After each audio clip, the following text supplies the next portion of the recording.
Hello! Fucking Megami Tensei night. It's time for more fucking dungeon crawling. Roadkill is pouring some coffee as we speak. Oh, man. Oh, we didn't capture the game. It's got a blank screen.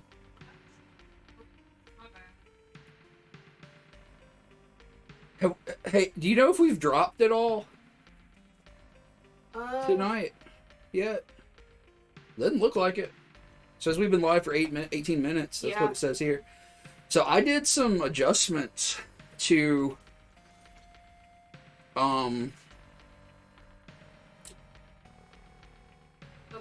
OBS. Yeah, I did some adjustments to our bitrate, which I think may have been. I don't know. I don't know what caused the initial issue. I don't know if there was an update that reset some settings or something. But I changed our bitrate, and that should make the stream more stable. And also, I turned on disconnect protection on Steam. So if the stream disconnects like it has been, we have 90 seconds for it to reconnect, and it won't actually take us offline. So if anybody sees us disconnect and you see like an error window or an error screen for a few seconds, let us know. And also if the stream drops entirely, let us know. But I'm hoping that it doesn't, because right now I'm looking at our stuff and it looks stable to me. So hopefully it stays that way. Alright. Let's turn my controller on so I can actually play.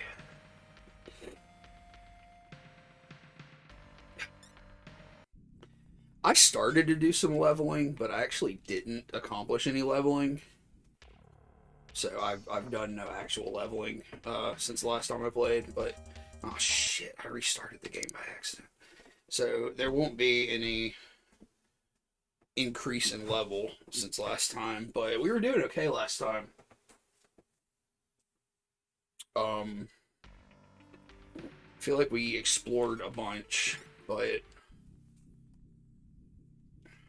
and we got a message last time about something about the statue that I think we need to fight Hecate. I can't really remember. So yeah, so we're on this upper floor. So we explored all of this floor, and we went down to the floor underneath, and then we went back up to this section over here that was sort of cut off from us. So let's go back. Okay, let's go to the healer, and then let's go back down.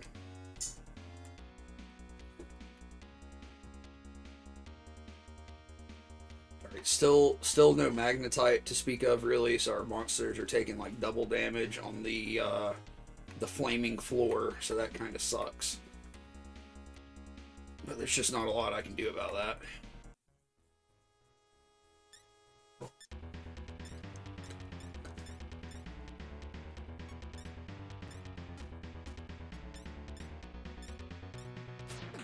We are still rolling with our Naga, our Sebek, our Jin, and our Daewon, which is our new Tiger Fellow. Got a hot cup of coffee. Love a hot cup of coffee. The weather outside is getting cooler. I don't know if that's something that's going to maintain. I feel like we're probably going to get more heat in October, but right now it's very pleasant outside. It's been in like the 70s and into the 50s at night. Tirith, did you get your bubble tea? I hope you got your bubble tea.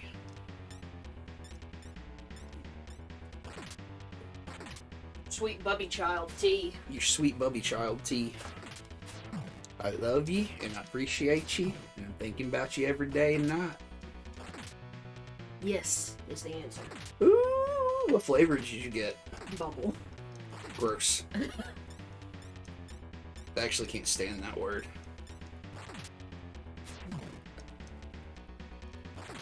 Ooh, a sandwich. And a sandwich? You got sandwich flavored boba tea? Living it up. Well, now I want to know what kind of tea and what kind of sandwich. I demand to know these culinary genres. These Epicurean delights.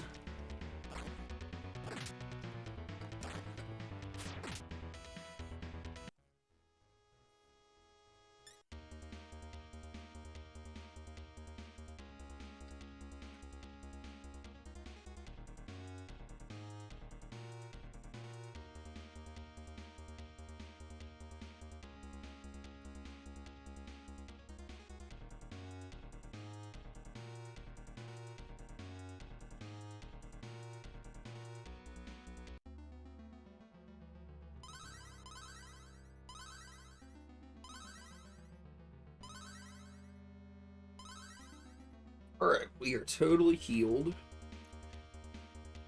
So now we just need to start making our way east. Citrus and banh mi tofu. Mmm.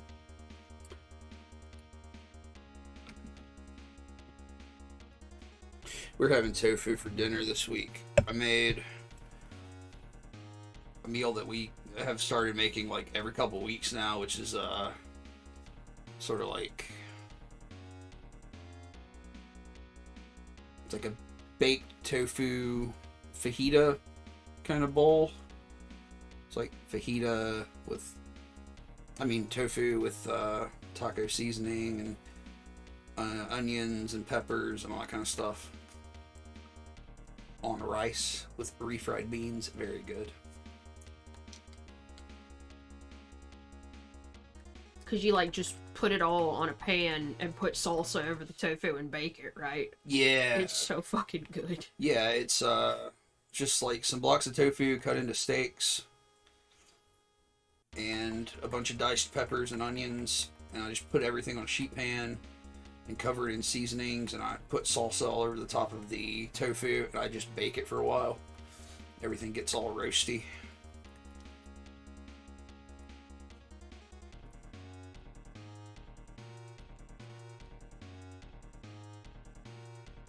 Oh shit. Hmm? I never played Animal Crossing today. Uh-oh. I keep thinking about that setup that you were talking about the other day, where we get a capture card, and like we have one game going in a large window like this, and then we are also capturing Animal Crossing into a little picture-in-picture window. Uh-huh.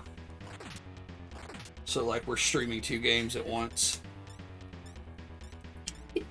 What? Here it said, and that's on sheet pan, baby girl. That's on sheet pan, baby girl. And that's on cream of mushroom soup. That is on cream of mushroomed soup. Oh, shit. What happened? They're putting that, taiko drum game on Switch. I was just talking about how much fun that would be to play. Oh my god. Like, with the actual drum, you know.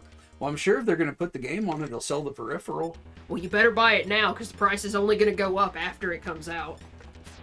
Games with peripherals like that just fucking skyrocket. It's true. It's so stupid. Also, I don't think I'd be good at it, but it looks really fun. Well, the point of a game is fun, so...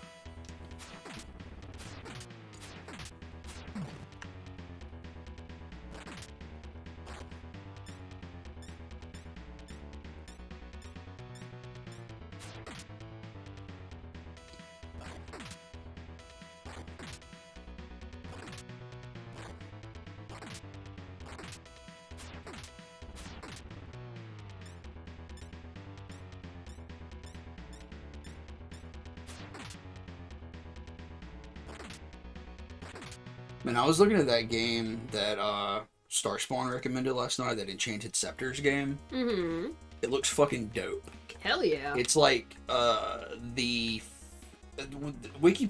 I think Wikipedia is what I was looking at it on. Because also he sent me a link to play it in browser, but Wikipedia, I believe, calls it the first point-and-click adventure, and it's old as shit. It's from like Apple II era. It's Totally monochrome, has no, I don't think it has any audio. Oh yeah, they mentioned that. Yeah, so it's like a text adventure. It's like it's a graphic adventure, so it's, it's like text based, but it's got like rudimentary graphics, and it is apparently one of the first games, or the first game maybe, that implemented like clicking parts of the image in like the space you're in to determine things or find things or whatever. That's cool. So like I totally want to play that, like put together a little Dungeon Synth playlist and play through it. Sounds like a lot of fun, and it's like all medieval and shit.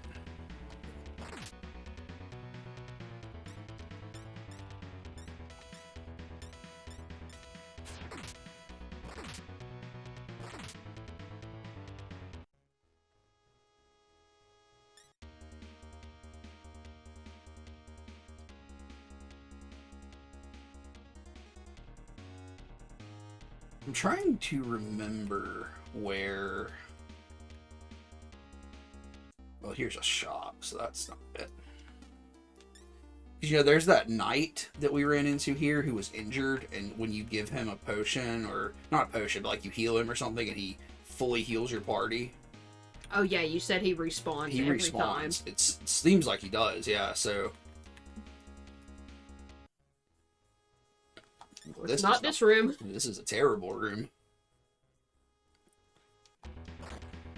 Yeah, if I could find him, that would be very beneficial, because it seems like he's sort of placed here to help keep you healed as you progress this. Oh my god, Nakajima lost a level! Oh, fuck off!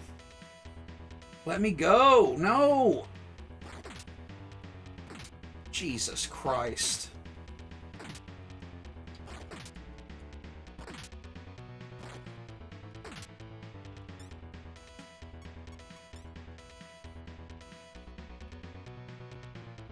That's the fucking worst. That's so fucking terrible.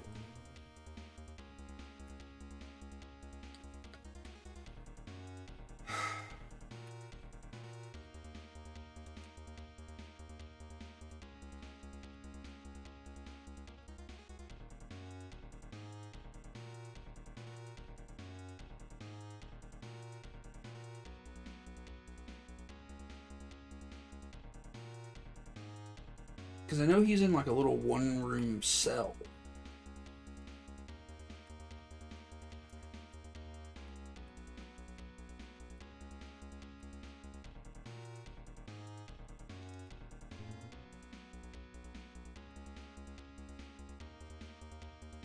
So maybe it's over there.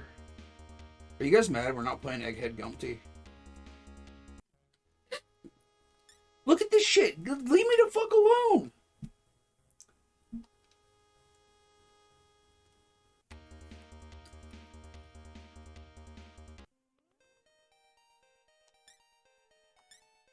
Kirith is mad. You're not Gumptying it up. He didn't do it that time. Oh, fuck. She's paralyzed.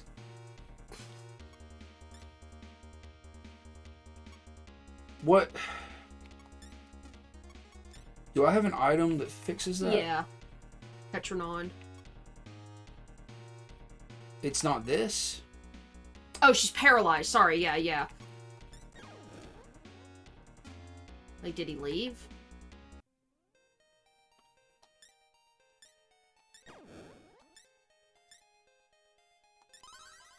Okay.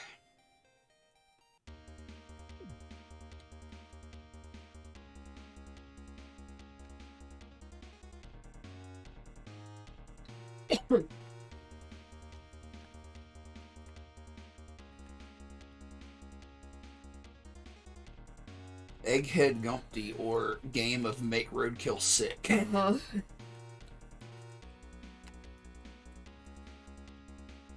I did like the way he, like, pops in and out of the game.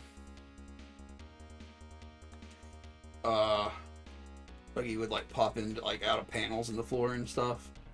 And I did like the one time where he opened a panel right under me and it lifted me up Thought that was pretty effective.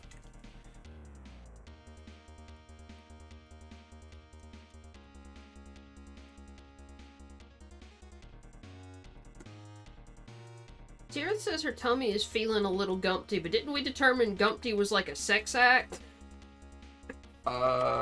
Maybe? Yeah, I mean, I think I was saying that, It should be no slang. yeah, for head. I'm sorry your tummy feels bad, though. Oh, the Shy Cyclops. I forgot about these guys.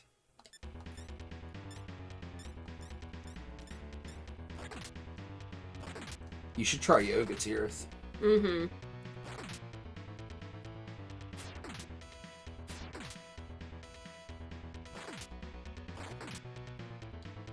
Jared says it's a catch-all word. It's a catch-all word. Versatile, like the word fuck. Yeah.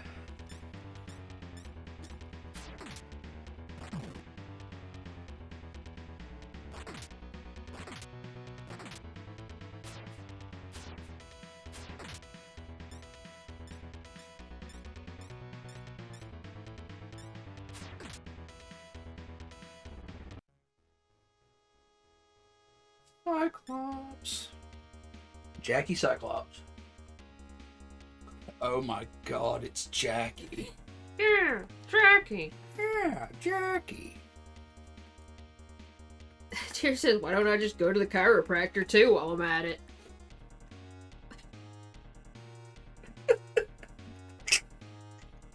I'm sorry, I'm just imagining that scenario, and it's Yeah. really funny to me.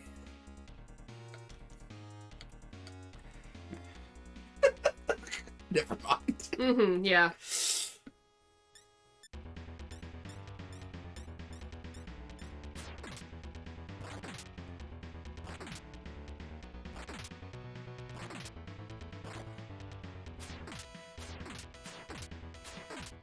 Maybe you need some ear candling. Mm. You need to realign your chakra.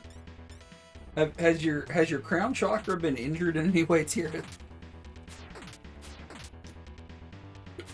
What did you call Tirith earlier? My sister goddess or something? My feminine... Feminine I goddess. don't know. That's fucking bullshit. My feminine goddess sister. Uh-huh. Blank message. Oh, there it is. It didn't load. It was just blank for a minute there. Which is really funny. Something was hiding here. Uh-oh. What the fuck is that? Beast Dongo appeared. Ain't that a Zelda? It is. Yeah, it's a lizard boss that repeats in the Zelda games.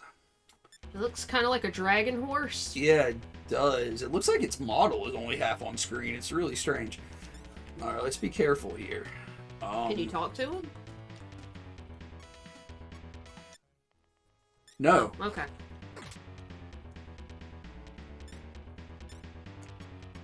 I'm afraid to use her magic, because all she really has is fire.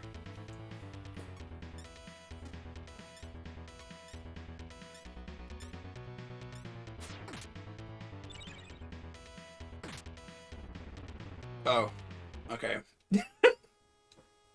Oh, you hit him once? I hit him twice.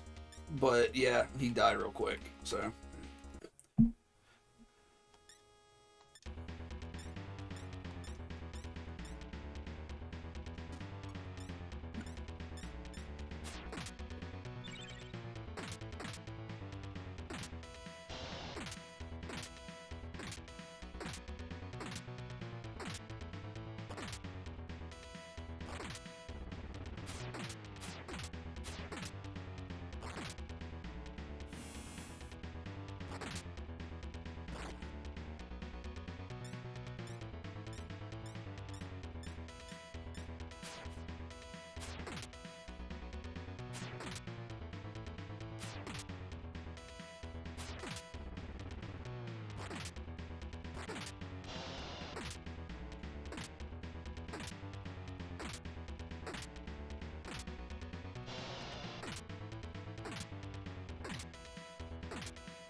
keep advancing forward here. Oh, it's going to be like that, I guess. Just constant spinning.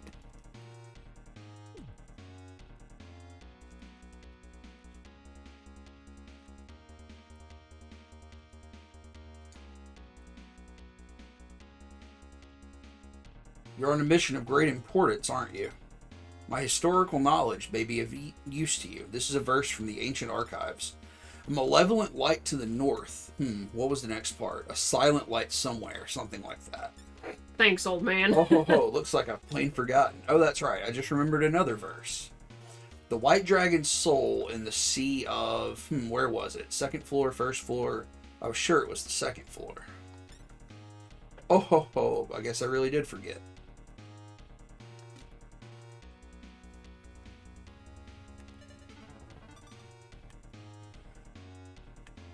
So we're in the basement now. I'm just still unclear. Oh my god! I just spilled so much fucking coffee. Yep. Oh my god! It's everywhere. Shit, hang on. Son of a bitch.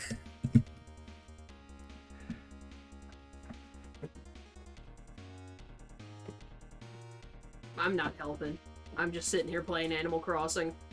What? What do you mean? What do you mean, what do I mean? Where was that addressed to me? That's addressed to everyone. To let them know, to give them a visual on the situation. Oh my god. Yep. Is the keyboard off? I don't fucking know. Yeah. Dude. It's not cool. Maybe you should go sit it upside down somewhere. I didn't get it on the keyboard, like on the... Yeah, I did. Well, it's actually just a little bit. It's fine.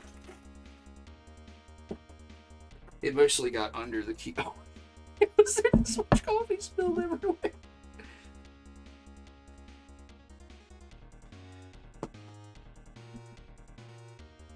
Oh my god.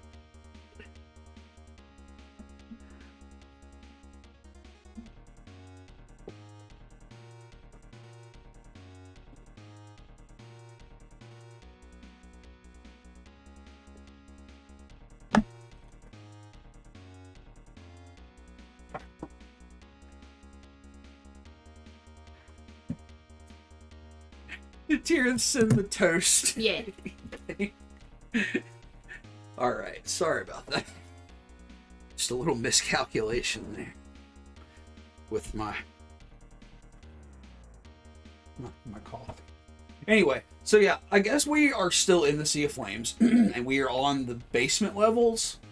So I guess when we get upstairs, that's what the dude's talking about. So, like, obviously, something about a dragon soul being up there, and something about a shining light in the north.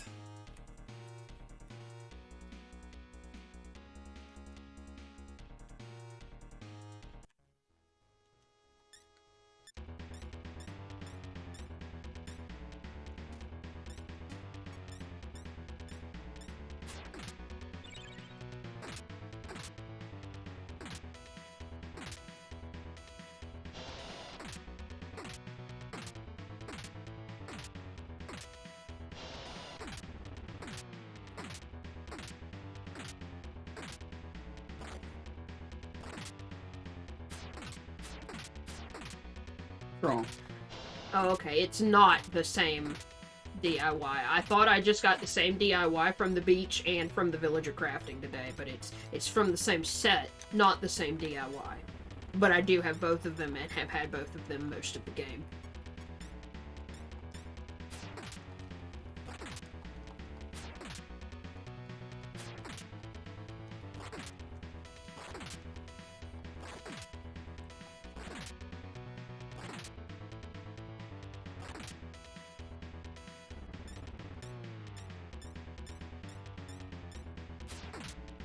Oh, Tyr, were you here when I was talking about what I did to fix the disconnect issues on the stream?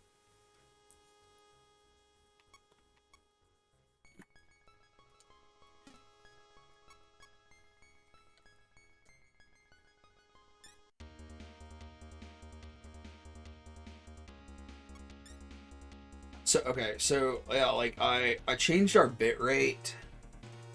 Um, so like it may have, I don't know if it actually is gonna affect the way our stream broadcast, like the way it looks or sounds, but it could possibly sound a little better or the same, or it could possibly look a little worse or the same. I don't know. But as far as I know, I'm still at a high definition bit rate, and it should cut out the stream dropping. Now, I don't think that's true because it looks like it's already reset once now that I'm looking at it. I never saw it say we disconnected though. Like normally this goes red for a Yeah. while and it takes it a while. Cause like I also turned on disconnect protection on Steam, and even if it does disconnect, it should keep it up for 90 seconds until it reconnects. So why did our session time restart? You keep saying Steam. Do you mean Twitch? Yes. Okay.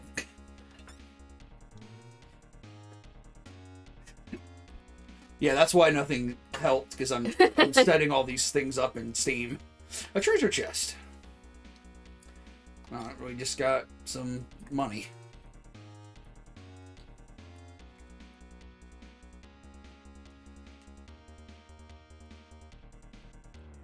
I don't know. That's really weird that it resets. It doesn't look like it actually did, so I don't know.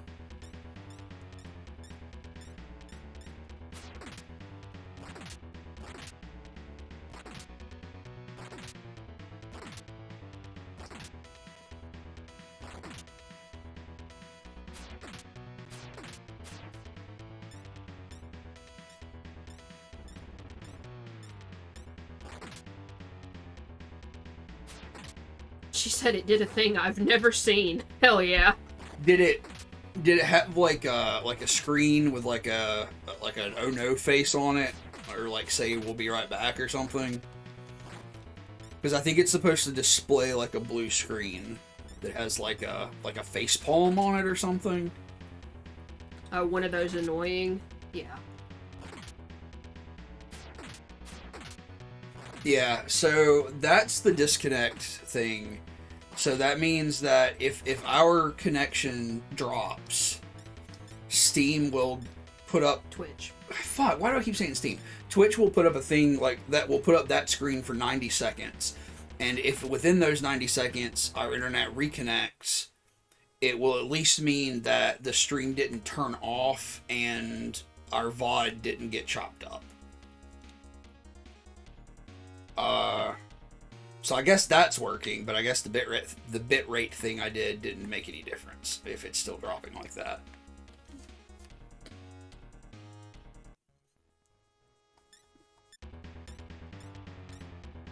So that sucks. I was hoping I'd actually done something. Yeah, I was hoping there was just some update that did some stupid setting and we would just have to fix it, but God forbid anything be easy.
Oh, fast dragons.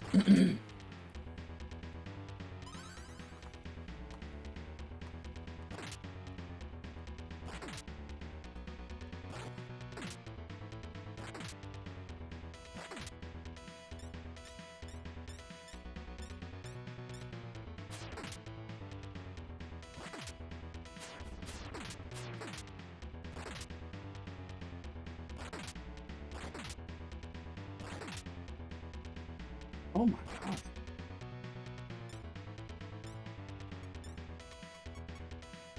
Managa.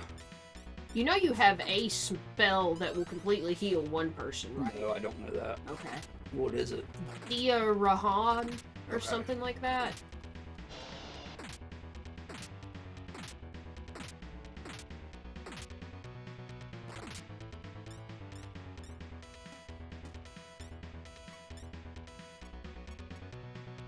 This.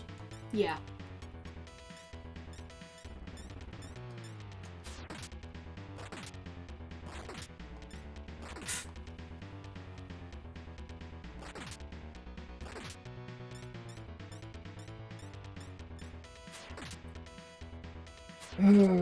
Bullshit.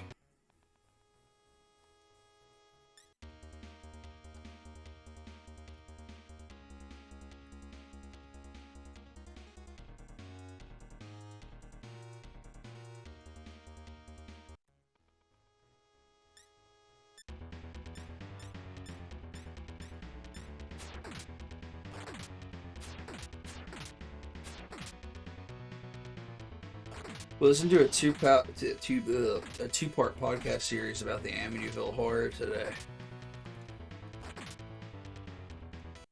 What do you Well, I mean, What do you think about the Amityville Horror? I find it very interesting. I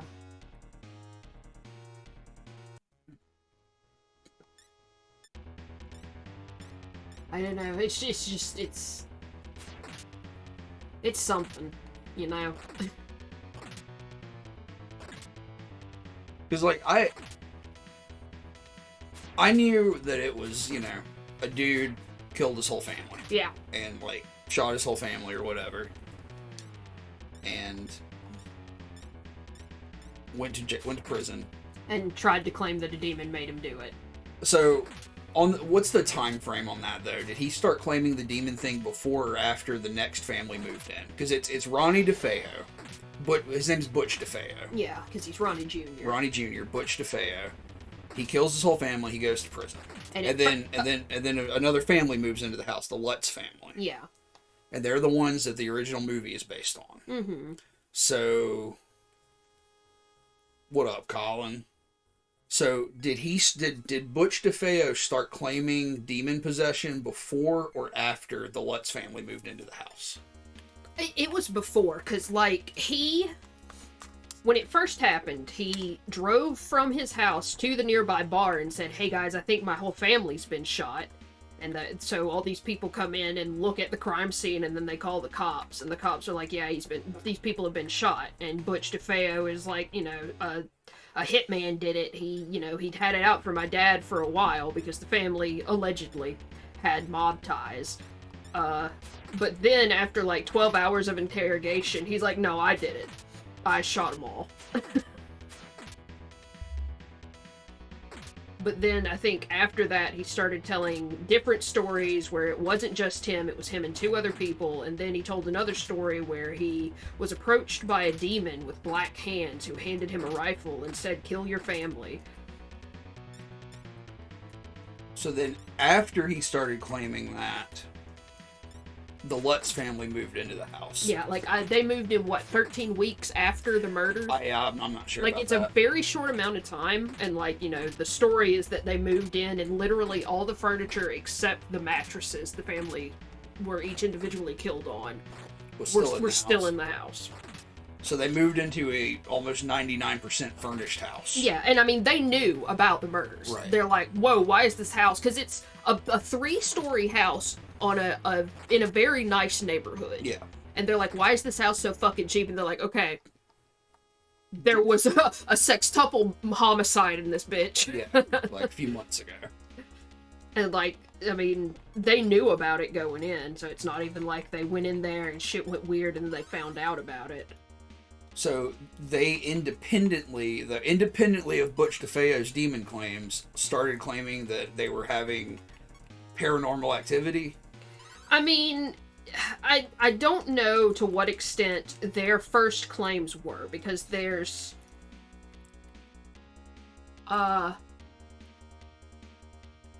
Because, like, I'm sure if you go into a house that's haunted, or not haunted, but had murders in it, you're probably going to go in and be like, ooh, I bet it's haunted.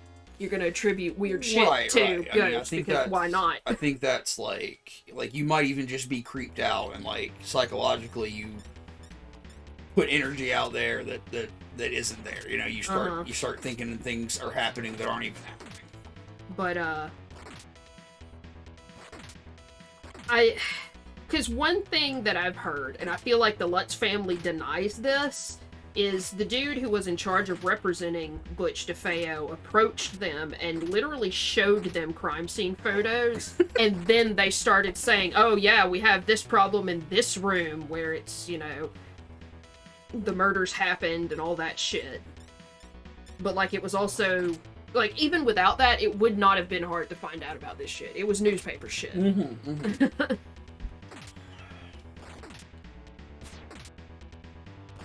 So, like, I feel like they probably were claiming some stuff, and then they started to amp it up, and it was, like, you know, that's part of the thing, is people say, like, you know, they got together with the dude representing Butch, and they were trying to build...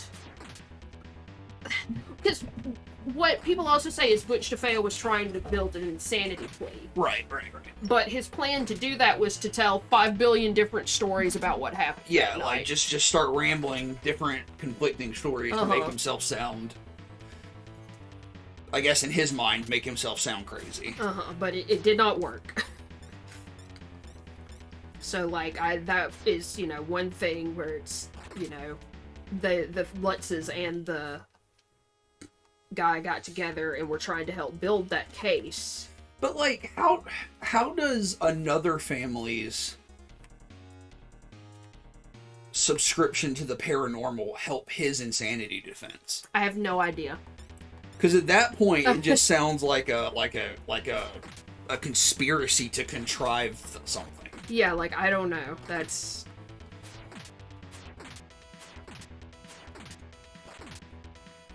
Because, like, I mean, that's part of the theory, but then it's actually probably more so that dude wanted to write Butch DeFeo's story.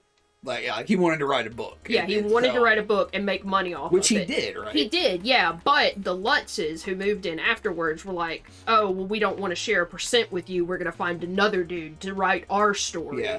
And then we'll get all the money. So, at what point do they start bringing paranormal investigators in? When they leave. Because they claim that an event happened and they left the house in the middle of the night. They left all their shit, they just got out. And they won't say what that event was, right? Yeah, because what I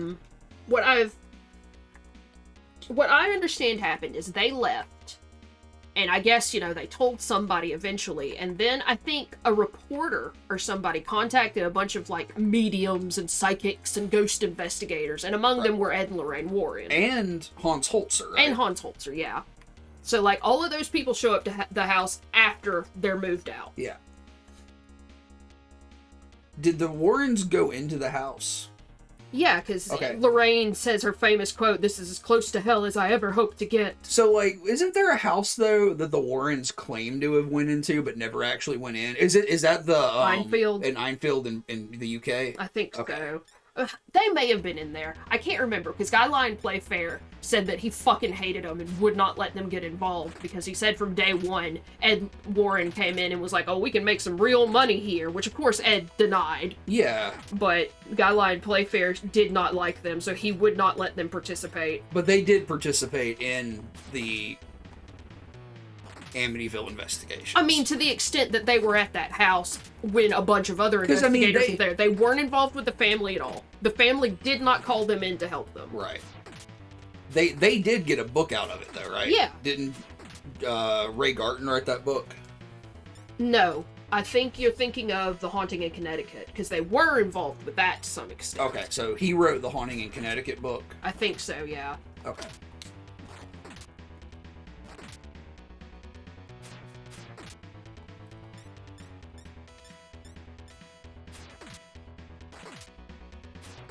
So, like, how does the podcast that we listened to today, though, talk about something that I was unaware of? Because, like, I know about the murders, I know about the possible mob ties, I know about the Ronnie DeFeo Sr., the father of the family, being crazy and abusive, right? But what I didn't know is that there was possibly another party who took part in the murders. So, like, what's that about? Because that was, because, like, Butch DeFeo was, like, 23. Yeah, this is not like a young kid who killed his whole family. This is an adult man who killed his whole family. Yeah, like, he's 23, and he's got, what is he? He's got, his sister Dawn, who's 18. So, you know, they're both old enough to leave, but the parents, or the dad specifically, will not let them. Yeah, and the dad, like, beats all of them. Yeah, the like, wife, specifically, the kids, they always say that he would ram Butch's head into walls. Okay. They say that repeatedly. lot. Every time I ever research it, they make a point to say he would literally ram his head into walls. But, like, you know, Butch has tried to leave, and his dad basically fucked up his car so he could not get away. Yeah, he literally disabled the dude's car so he couldn't leave the family home. Even though all that happens is, you know, the dad abuses him. Right. And then Dawn, the 18-year-old sister, wanted to move out to Florida with her boyfriend at the time, and they wouldn't let her do that. So, like, third, fourth, or fifth story that Butch DeFeo pitches is, you know, me and Dawn were sick and tired of dealing with our parents, right. So we got a guy that we knew, and he said he would help us kill them. So, like, he says that what happened, the first version was the three of them went in and killed the parents. When does he start saying this, though? Is this back in the 70s, or is this more recent? Because Ronnie DeFeo didn't die until 2020, right? Yeah. I'm not sure, but I know it's not even, like, probably the third version of the story. So early on in the history of the murders, in the chronology of the investigation, he's spouting off that other people were involved. Yeah, because the first story was a hitman did it, then it was I did it, then it was a demon told me to do it, and then it was me, Dawn, and a third dude did it. Who's never named? I've never heard a name attributed to him. And they talk about like it's just a friend. Yeah, right? like just some dude they know. Yeah, it's not like a paid hitman. It's just like somebody that they knew. Oh my god, we're talking about this haunting. And Colin says all the lights in the classroom he's in just turned off. You better get the fuck out of there, Colin. And like because it's so confusing because he tells so many stories and then he tells like 3 that are all variations on one. So like it's hard to remember them right because at first it was, you know, him, his sister, and a third dude go in and shoot the family because that's one of the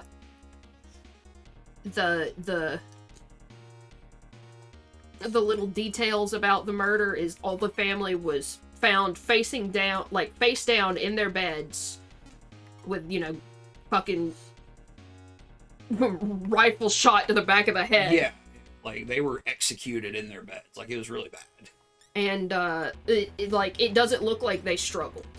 But it's, you know, specifically also the gun he used was so loud and no neighbors heard it and all this other shit. Which I think is kind of horseshit, to be honest with Yeah, you. like, because one of the things people sort of only minorly mention is in the trial, crime scene investigator said he had reason to believe the bodies were moved after they were shot, but everybody just sort of dismisses that. I don't know why. Like, that...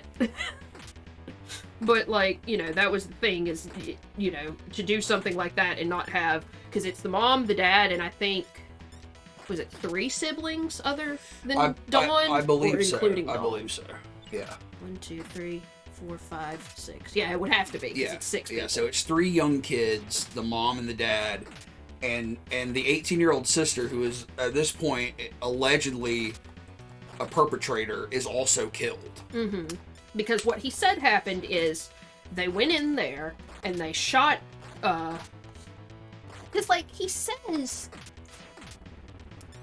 that he wasn't planning to kill his younger siblings. He was only planning to kill his parents to get away from him.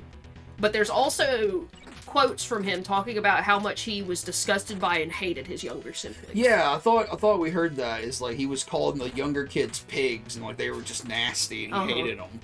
But then, like he says, you know, I didn't want to kill them, but either because like he either says the dude they got to go in with them killed everybody, or that dude killed the parents and then Dawn killed the kids to eliminate any witnesses, and then he killed Dawn in a struggle after that.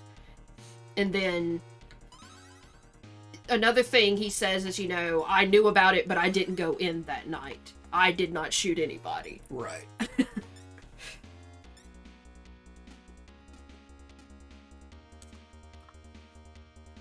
But I mean, at this point, he's literally the only witness. Yeah. Because he's not anymore. He's dead. Well, he's dead now. But like at this point, at any point, really, he's the only witness they're aware of. Because there could have been another party involved, but they're never named apparently.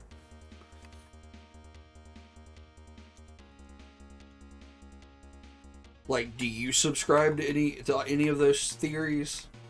I mean, I don't feel like it's very unlikely that his sister might have helped, because she did have motive. And I mean, the whole family just sounded fucking miserable. Like, it just sounded like a breed. Like, I say it sounded like a breeding ground. It's documented a breeding ground. They took Butch to a psychiatrist. Yeah. And the psychiatrist said, if you do not have him committed, he will kill you. The family took him to a psychiatrist? Yeah. Oh my god. That's rough.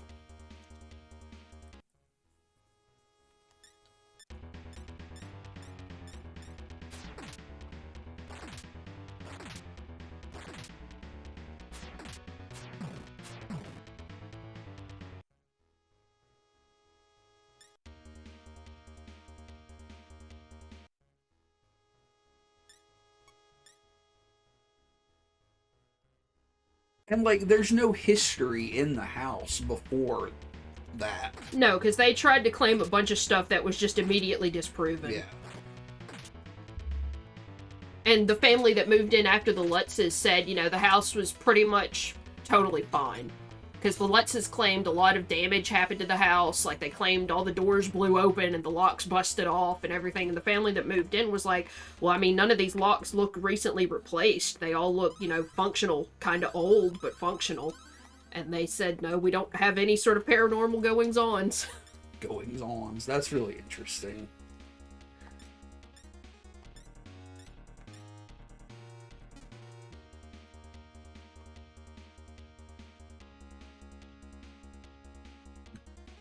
It's kind of a boring haunted house story.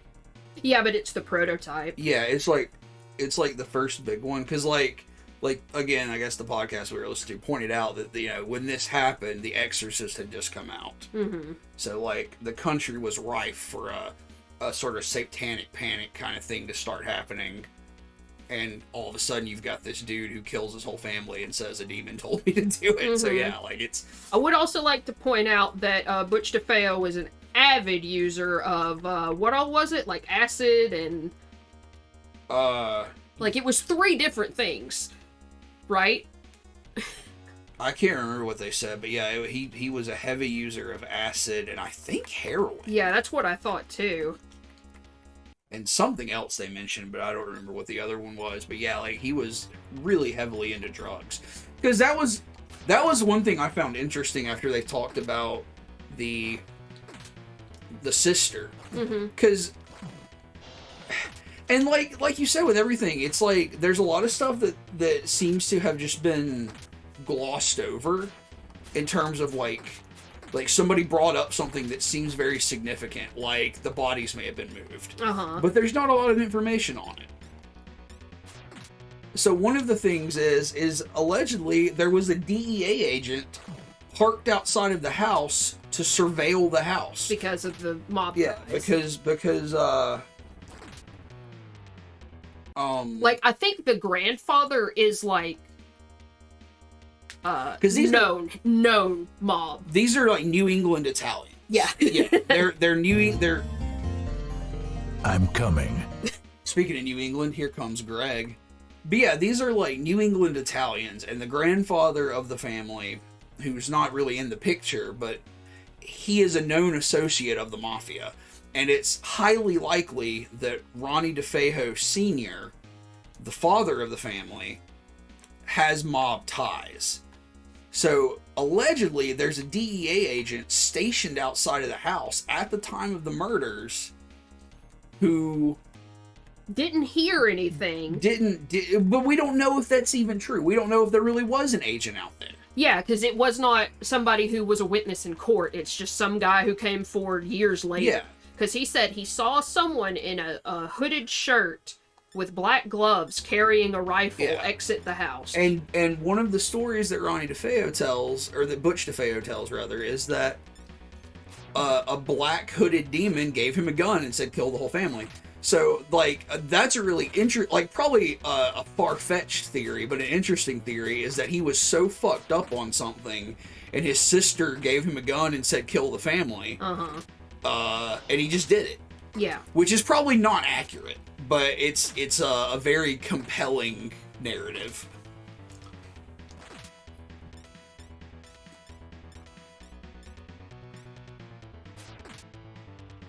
Because another detail, because, you know,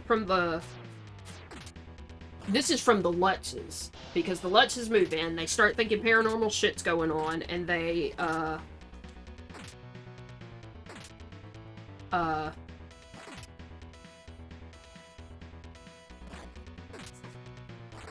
am I trying to say this? Because I think the Lutzes were Catholic, because I think the people in the movie are displayed as Methodist? I can't remember. Maybe I can't remember what denomination they actually are, but they call a priest. They say they call a priest to come bless the house. And you know, years after the fact, the priest is talking about, yeah, I was in that house and this happened to me and I heard a voice tell me to get out and it slapped me across the face. But there's an affidavit from the priest that says I only ever talked to the Lutzes on the phone. Okay. Yeah. So yeah, like, there's a lot of stuff that, like, just doesn't make a lot of sense, because, like, oh, you know, it's been sensationalized in print media, basically. Yeah, that priest saw some fucking money to be had on a fucking TV interview. Colin says, is this roughly analogous to the Sid and Nancy murder, like a drug-induced psychosis, and violent tendencies, and a weapon? Well, yeah, I mean, I feel like that's definitely a possibility. It seems unlikely to me. It seems like a dude who just got really... Yeah, he was in a very hostile environment. Yeah. But at the same time, like, yeah, like, there's probably deterioration due to drug use and just, like, you know, growing up in an abusive household. Like, he already had some issues. So, like, severe psychological issues, drug use. I don't know, like that theory, yes, is a drug-induced psychosis. Where, like, he's too out of his mind on drugs to know what he's doing. But I don't really think, you know... I don't know if he was at the time of the murders. Because I've never heard anybody talk about, like, a test to see, you know, what's in his system at the time. Because I assume... Well, they took him into interrogation. And within 12 hours after the cops are called to the house, he confesses to it. So I feel like, you know, if you take him in, you would have tested him. Yeah. But nobody ever talks about that. But then again, like, I don't know what kind of testing they knew to do back then. Yeah, I guess so. But also, I do feel like that's more of a sensationalized thing. Like, I don't know how often you get somebody who legitimately says, like, I was too fucked up to remember. Like, I feel like that's, like, an excuse that gets thrown around a lot. But it's probably not accurate all the time, or most of the time.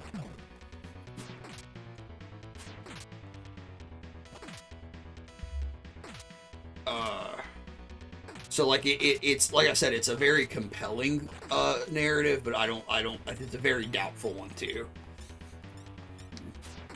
It would make a good movie, you know. Hey, guess what? Well, I mean, The Haunting makes a good movie, but I'm saying that, like, a sort of, like, pseudo paranormal horror movie with that narrative would also be pretty interesting to me. Yeah, it's Amityville 2, The Possession. But that one's actually not ambiguous in the paranormal department. Whoa!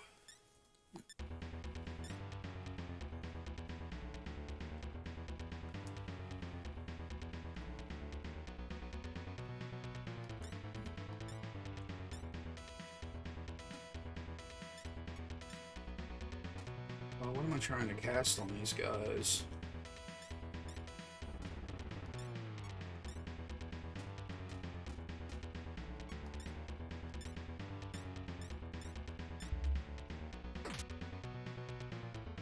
So we watched, like last year, we watched Amityville. We watched all of the Amityville movies from the 70s through the 90s. And we watched the Ryan Reynolds 2006 remake? Something like that? Yeah, it came out when we were... It may have been 2004, but I want to say 2006. Yeah, like we were in high school, so it had to be that point in time. Yeah. What's your favorite of those? Because there's a lot of Amityville movies. Because after, even in the late 90s and especially in the 2000s up until today, there are all these horror movie scripts, these really bad horror movie scripts, where they put like somebody workshops it at a studio and puts Amityville in front of it and turns it into a loose Amityville sequel. And they really won't have anything to do with the original story of The Haunting, but they'll at least carry the name for like clout, or like get more visibility in the horror scene. Yeah, because apparently there's an Amityville Thanksgiving, and it has nothing to do with Thanksgiving. Really? Yeah, which is weird. You feel like you'd want to like hit one or the other on the Yeah. you know? But of the 90s ones and the remake, what is your favorite? I don't know. I like 1 and 2 a lot. Like the original 1 and 2. Yeah. I mean, I agree with that. I think 2 is a stronger film, though. I mean, I certainly find it more entertaining. It's pretty rough. Like, Oh, it's, yeah. It's like, for an 80s horror film, it's really disturbing. The first one's kind of boring. But It is. But it's good. Like, it's good, but it's not very interesting. Oh, Greg says he was debating getting the Universal Monster movie collection on DVD. Yeah, like they have a really nice Blu-ray set of those, and I'd really like to watch them all. So speaking of Universal Monsters, they just did I guess like a secret screening of the new Marvel movie Werewolf by Night, which is one of the 1970s Marvel horror properties. Like they had Werewolf by Night, Crypt of Dracula, and a couple of others back then, and that's where a lot of characters like Moon Knight and Blade that are still around debuted. But they made a Werewolf by Night movie, and they sort of did like a secret premiere over the weekend, I guess. And it's supposed to be really good. It's in black and white, and apparently it's just sort of I saw it described as a love letter to classic horror, like Universal horror. Have you watched a lot of the Universal horror movies, Greg? Like, do you have a favorite?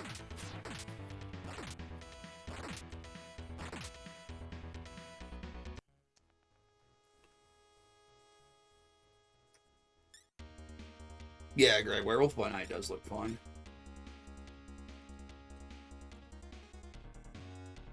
Speaking of that, also, I also saw an article today where Mahershala Ali is not stoked about the Blade script.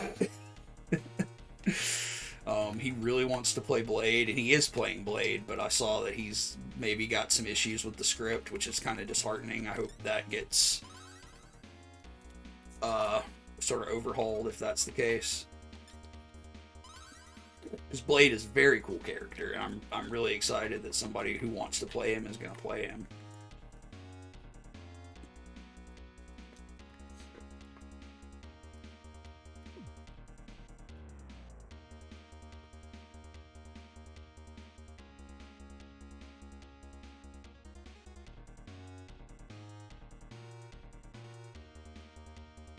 Greg says, I haven't seen a ton of the Universal movies, but I keep thinking of watching more every October, but I forget. I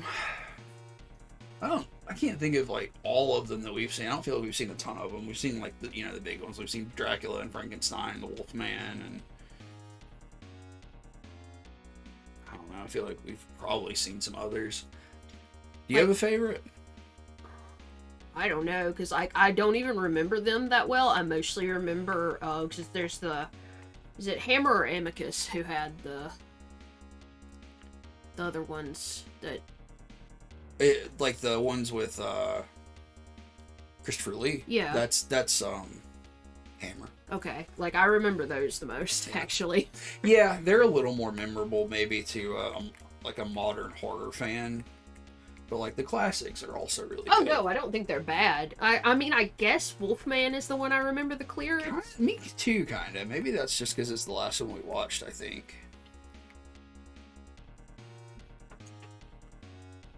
Oh, The Creature from the Black Lagoon. I don't think I've seen that in forever. I don't know that I've ever seen it. I remember watching it a long time ago. I may not have seen that since I was a kid, in fact. You know what I do remember watching? Creature from the Haunted Sea. Mm-hmm. That's a classic. Not on the level of Universal Monsters, but it's a classic. How the fuck do I get over here? I think you went, to a different floor and found stairs again. I must have. What? Did we drop again?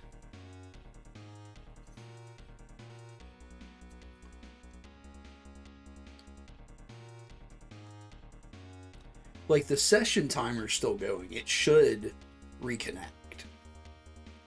Unless it's doing the reconnecting now and it's gonna drop us. Yeah. Yep, there it goes.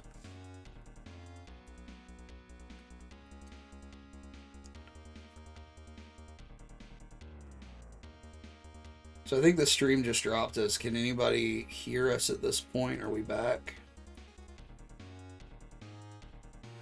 I really thought that it may have been our bit rate, but I don't know. I just don't fucking know.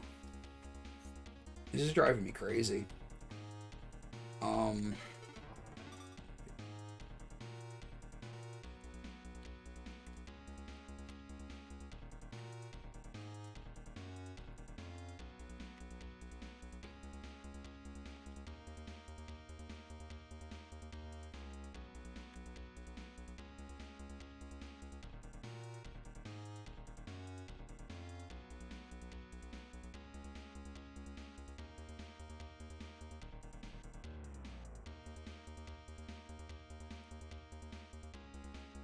Have we tried resetting our modem? No, so maybe that's what I'll do after the stream tonight. I'll No, do it right now. Yeah. I'll go reset it and see if that does any good. Cause like, I'm trying to remember the last time our internet went out. Cause there was a few weeks ago, maybe a month ago, where it was going out for a couple days. Remember? Well, that probably just means their internet service just is shit now. You know what I mean? I mean, yeah. They just did something and our internet's not as good anymore. I don't know. I'll try to reset it though. That's a good idea, Tirith.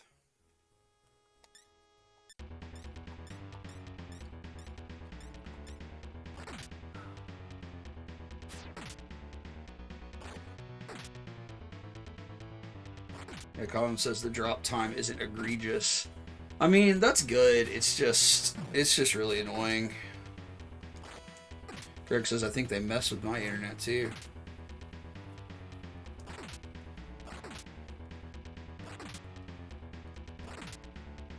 Do you have a favorite haunting? Because like I say, the actual Amityville haunting is not very interesting as an actual thing. I don't know. I feel like Enfield is pretty good, but I don't know. I'd have to think about that. I mean, I feel like the haunting in Connecticut haunting is probably my favorite. Yeah. Because it's pretty wild.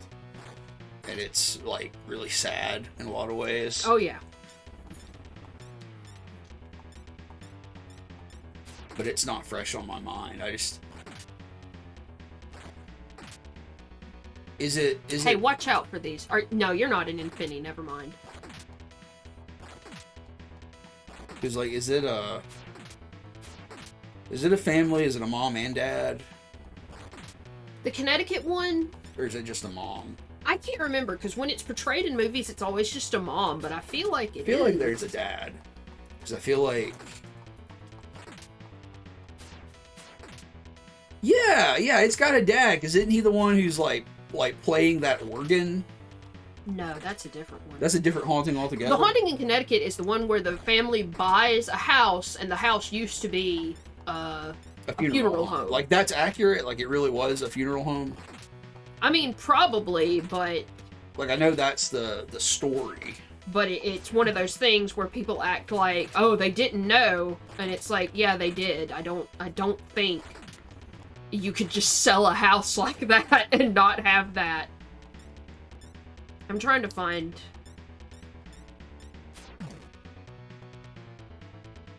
Because, like, I don't feel like it's one that, like, is sort of semi-famous for its inclusion. Oh my god. What? Just on the Wikipedia page, it says Ed and Lorraine Warren claimed that the Snedeker House, which is what it was a former funeral home where morticians regularly practiced necromancy. Necromancy? And that they were powerful. There were powerful supernatural forces at work that were cured by an exorcism. Dude, the Warrens are so full of shit. It's hilarious.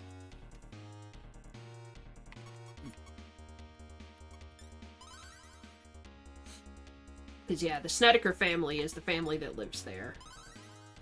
Like, they're the ones who claim it was haunted.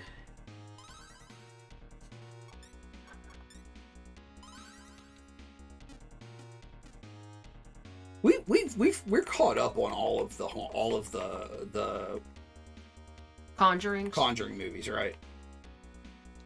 I think so. Because, like, the last one was The Devil Made Me Do It. Mm-hmm.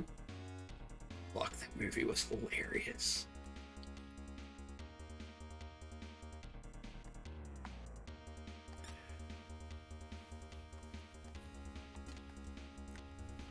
Alright, I'm on, like, the first floor now.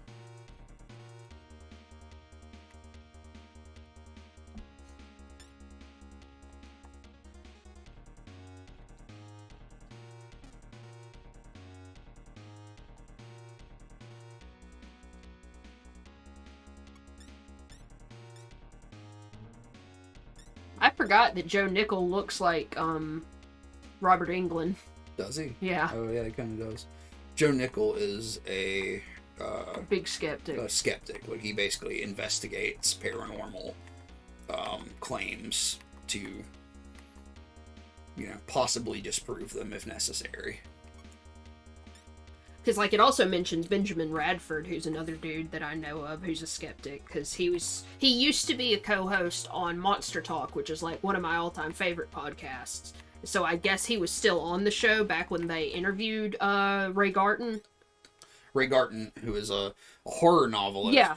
But also, it is a horror novelist, was a horror novelist at the time, but was commissioned by the Warrens. Yeah.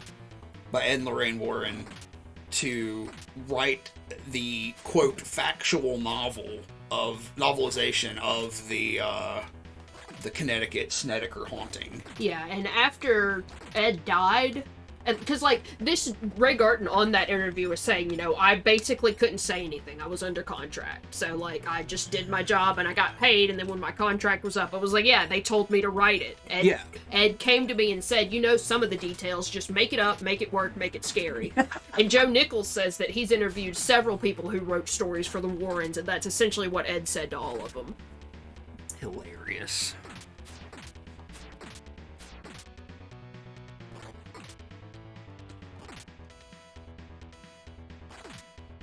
Yeah, Colin says he's got to step his game up. He always has unsuccessful necromancies.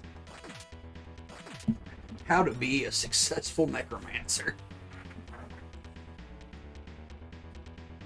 One of the references on this Wikipedia page is the Monster Talk episode, because it says, episode notes for a Connecticut haunting in a Keene author's court. Connecticut haunting in a Keene author's court, yeah. Because Blake Smith loves puns.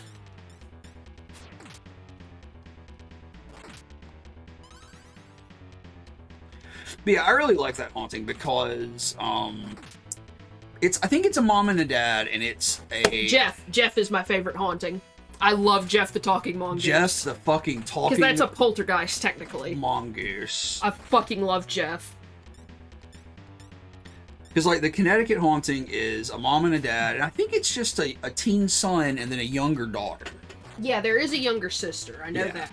And, like, I don't know, there's just a very, like, teen angst subplot to that narrative. So yeah, that said that Ed and Lorraine Warren claimed it was a funeral home. So it maybe that wasn't even true. I kind of don't think it probably was. I don't know.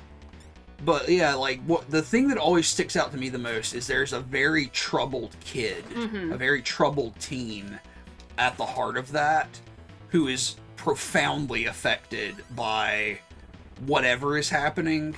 And what's happening, you know, is whether it's paranormal or not, probably mostly not. No, course. I know what happened there. Okay, yeah, what's the actual thing that went on? He had severe mental problems that were untreated and undiagnosed. Like schizophrenia levels. Like when the haunting was going on, that's what was happening. Is that the one with the phone call? Yes. Okay, recite that phone call. Like I said, Ray Garton wrote the story. Yeah. And he wanted to check up with the family, like, you know, hey, can I talk to the son? And a lot of the time, the mom would be like, no, you can't talk to the son. And one time she let him talk to the son, and it was, you know, a while after they'd moved out of the house, I suppose. Because, like, the kid, you know, Ray Garton's like, you know, and this happened, and this happened. And the kid's like, well, yeah, it did, but once I went on my meds, it all stopped happening. And the mom, like, cut the kid off, and she's like, we gotta go. Right. Like a Fox interview. Yeah.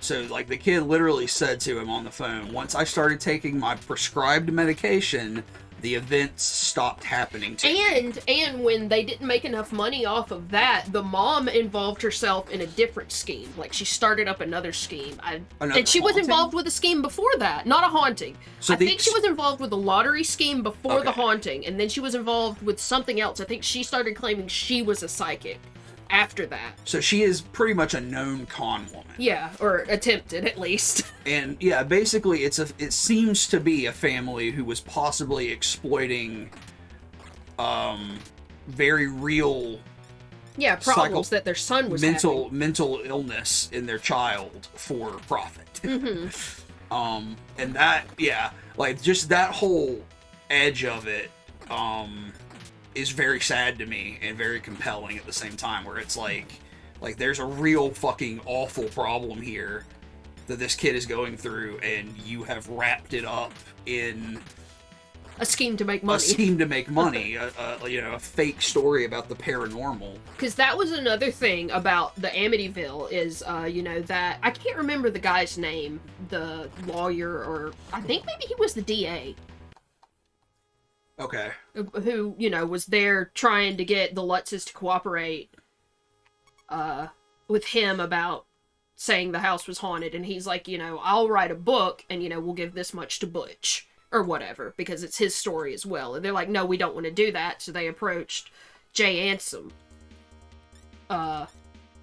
And he wrote the book. And both of those dudes made tons of money off the book. The Lutzes only made maybe a couple $100,000.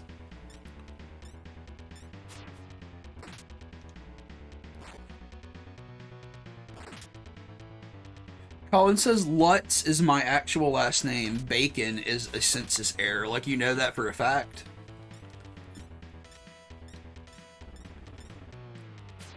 Like, you're in the area where, yeah, like, I think that name would have, been around. And you're Catholic, so yeah. But, like, what was my point there? What was I trying to... Jeff, the talking mongoose. Because that's a similar thing. Yeah. Explain Jeff, the talking mongoose. It's a family that... I can't remember where they're originally from, but they moved to the Isle of Man. What's the time period for this? I think it's like the 50s. Okay, it's the 50s. Because, like, this family who is not... I don't, like, there's not, like, gigantic cities at the time or anything, I suppose, right. But, like, they are not rural folks, but they have to move to the Isle of Man for some reason, and I feel like they have to do some sort of farming, nothing big scale, but they basically do have to do a little bit, and, like, none of them are built for it. The mom and the daughters really hate it, and the dad isn't very good at it, I think. So this is the UK... a somewhat urban family who has to move to a rural area and begin farming. in the 50s. Colin says the Bacons adopted a Lutz orphan in the 1870s and lied, saying that it was theirs to save him from anti-German sentiment in Michigan at the time. That's very, very interesting, Colin. But, like, the whole thing is, because I say it's a poltergeist, but it seems like a lot of it actually centered around the dad rather than the oldest daughter. Because, like, you know, basically they live in this house and they start hearing voices and, like, scratches and stuff. And essentially they hear a voice saying to them, "I'm Jeff the mongoose. Now, they don't... Extra clever, they're not, earthbound spirit." They're not seeing a mongoose. I don't think they do to begin with. They I would also like to add that it's a mongoose with human hands. Okay, so let's back up then. They're in this house, and collectively, the family claims to hear a voice, a disembodied voice, that says it is a clever spirit, and it is also it is a spirit of an animal, a mongoose. Okay. Well, I don't know that it says it's a mongoose spirit, but it is in the form of a mongoose at the time. And like, its name is Jeff. Yeah, and I how don't do you know spell that? Geof. So it's the Geoff, like our buddy Jeff Coran, who's not in chat right now. But I haven't looked up info on the thing in so long, and I just jam my brain full of info all the time, so I forget shit constantly, so I probably don't have all the detail. You want me to ban Colin for that joke? Yes. Colin, ban yourself, please. Colin said, the spirit that walks a mongoose. There is a Lemon Demon song about Jeff. Yeah, I remember that. But, like, you know, they hear this voice, and it starts to, I think, steal things from other people in the village. So, like, shit will go missing in the village, and eventually they learn, oh, we go to their house and we get it back. Okay. And they're like, oh, Jeff stole it, sorry about that. And, like, I think they would also, oh my god, we fucking got dropped again. I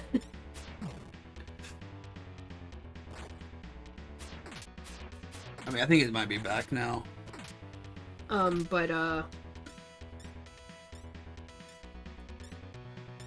You know, some people would claim that it was probably ventriloquism or something, like either the dad or the daughter doing this shit because they're all just sort of miserable with this new life. So did people outside of the family hear the voice? I mean, that's the claim, is that people would come over and also hear Jeff, because I'm not sure about that, so I won't say that. But yeah, like, that was supposed to be a thing, is like it was corroborated by other people.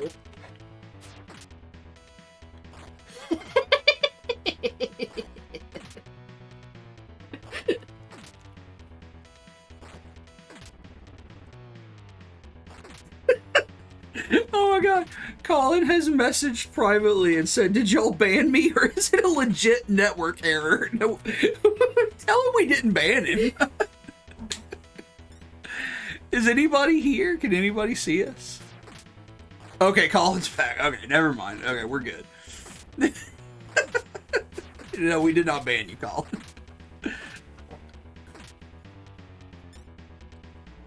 I don't think it's your internet, Colin. It's us. It's something on our side or on Twitch's side. Yeah, like the last week or two, it's been like this, and we tried to solve it before we started tonight. Like I edited the bitrate settings in Oh, there it goes again.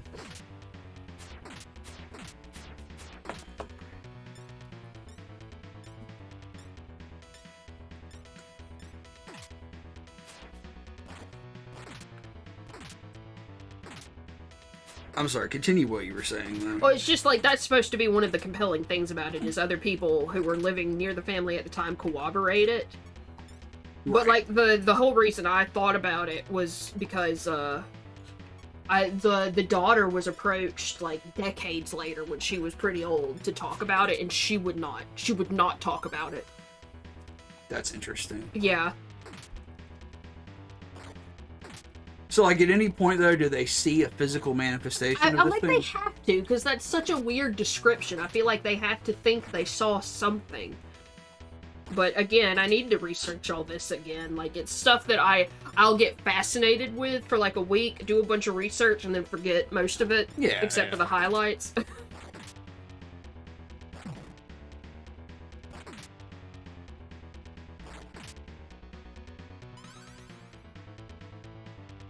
No, I mean, it's a really interesting story, and like, I don't know, especially the time period, like,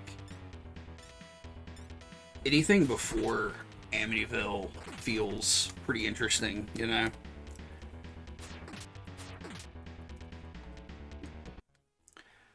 Because I almost thought that it was like in the 1800s. Oh, it's 1930s. 1930s. My bad. Also, it's spelled G-E-F. Oh, it is. It's GEF. My bad. Geff. Also known as the Dalby Spook. In the farmlet of Dalby on the Isle of Man. Dalby.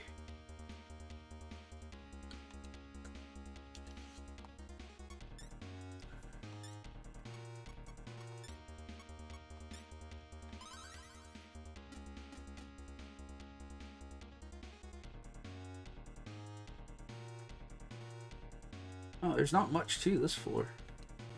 Unless you gotta go up and down a bunch of fucking areas. Yeah, you may have to do that.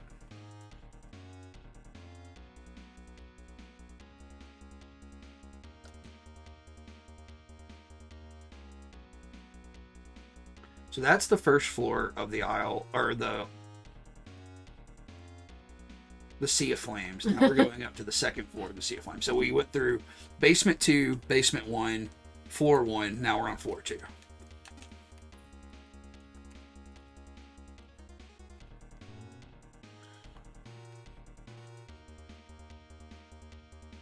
Persky's lair is ahead. It's dangerous. It really is. It's really dangerous. Who is Persky?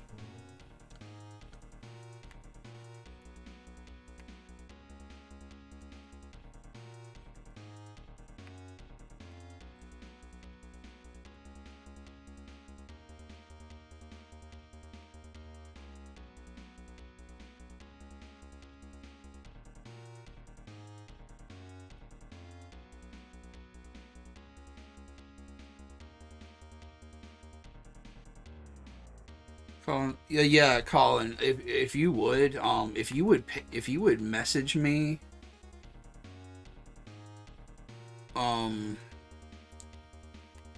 yeah, if you've got anything that you've been holding for me, just keep it. And if you would message me an amount to PayPal you, I will do that as soon as possible.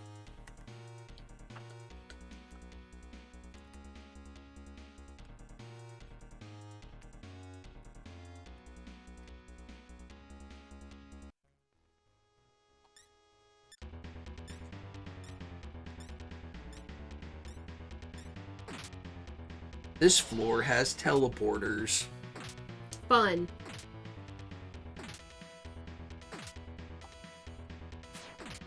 Love a good teleportation.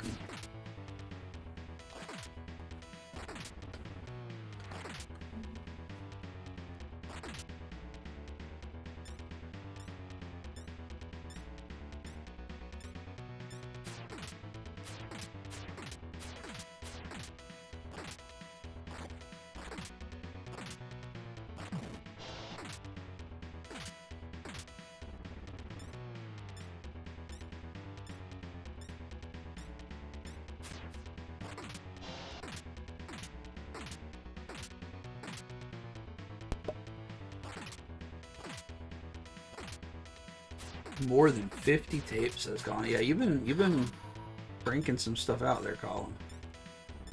Gotta take a little vacation.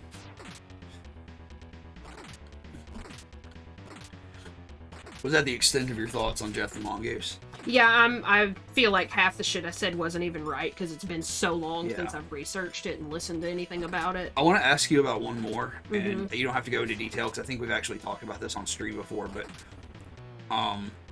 I think I was But I love the Bell Witch.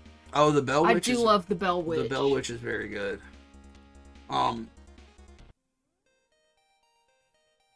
It's an old urn. You look inside and see a pale white glow at the bottom. Is this the light that they were telling us about? Put your hand inside. I do, but you can't feel anything. Is this the fabled bottomless holy urn? Nakajima decided to return once he could solve the urn's mystery. I feel like we ran into another room like that where we don't know what to do in there yet. Mm-hmm. I can't remember what it was, but you're right. We have been in a room like that. Yeah, so there was a haunting situation that we had listened to a thing about, or you had listened to a thing about, and then you played it for me.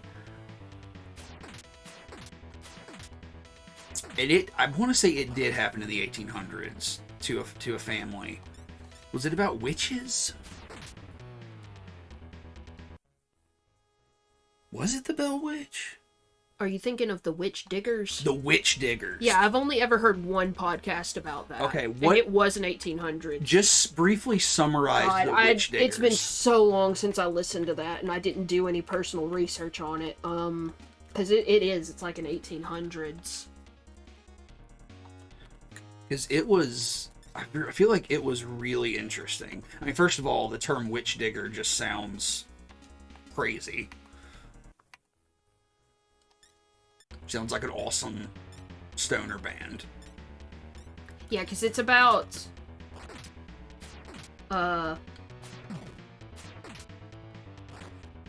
It's about some folks who were, like, straight from Switzerland. Because it's, the 1830s, apparently. But they've immigrated from Switzerland to the U.S. Yeah.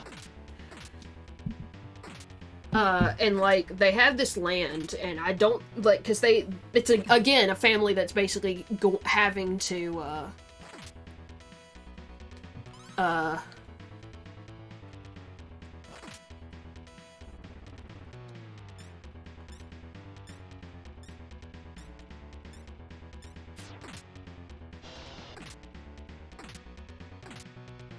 it's about a family that's basically having to move to the U.S. and having to start a farm. But they're in a very rocky area, so they can't really grow much of anything. But it's a brother who was in the Civil War, I think, and he comes back from the Civil War and he has this land. And he has a sister who I think is maybe his older sister, and then he has a younger brother. And the younger brother is like... There's something wrong with him. I can't remember what. Like, he's not... Like, they're all adults, but his younger brother can't be on his own. Okay. Because it's like the 1800s, so I don't know what exactly was wrong with him. It's just documented that he was not capable of being on his own. Yeah, just some issue, and he was not capable of taking care of himself. So, like, they live out on this land where they can't fucking grow anything. And they start to say that there are witches cursing the land, basically. Hang on, I've got to read this summary again, because it's been like 2 years since I listened to that story.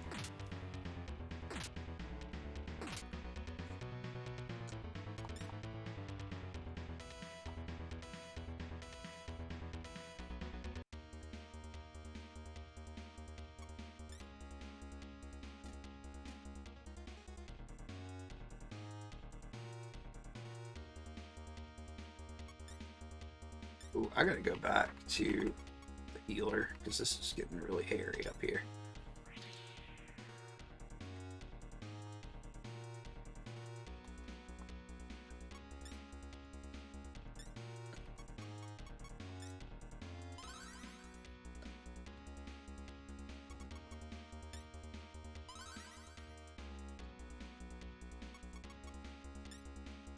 Getting into spooky season, we gotta really dig into some paranormal stuff. I love to talk about paranormal stuff. Oh yeah, me too. That's what I was saying with you. Like, you love it.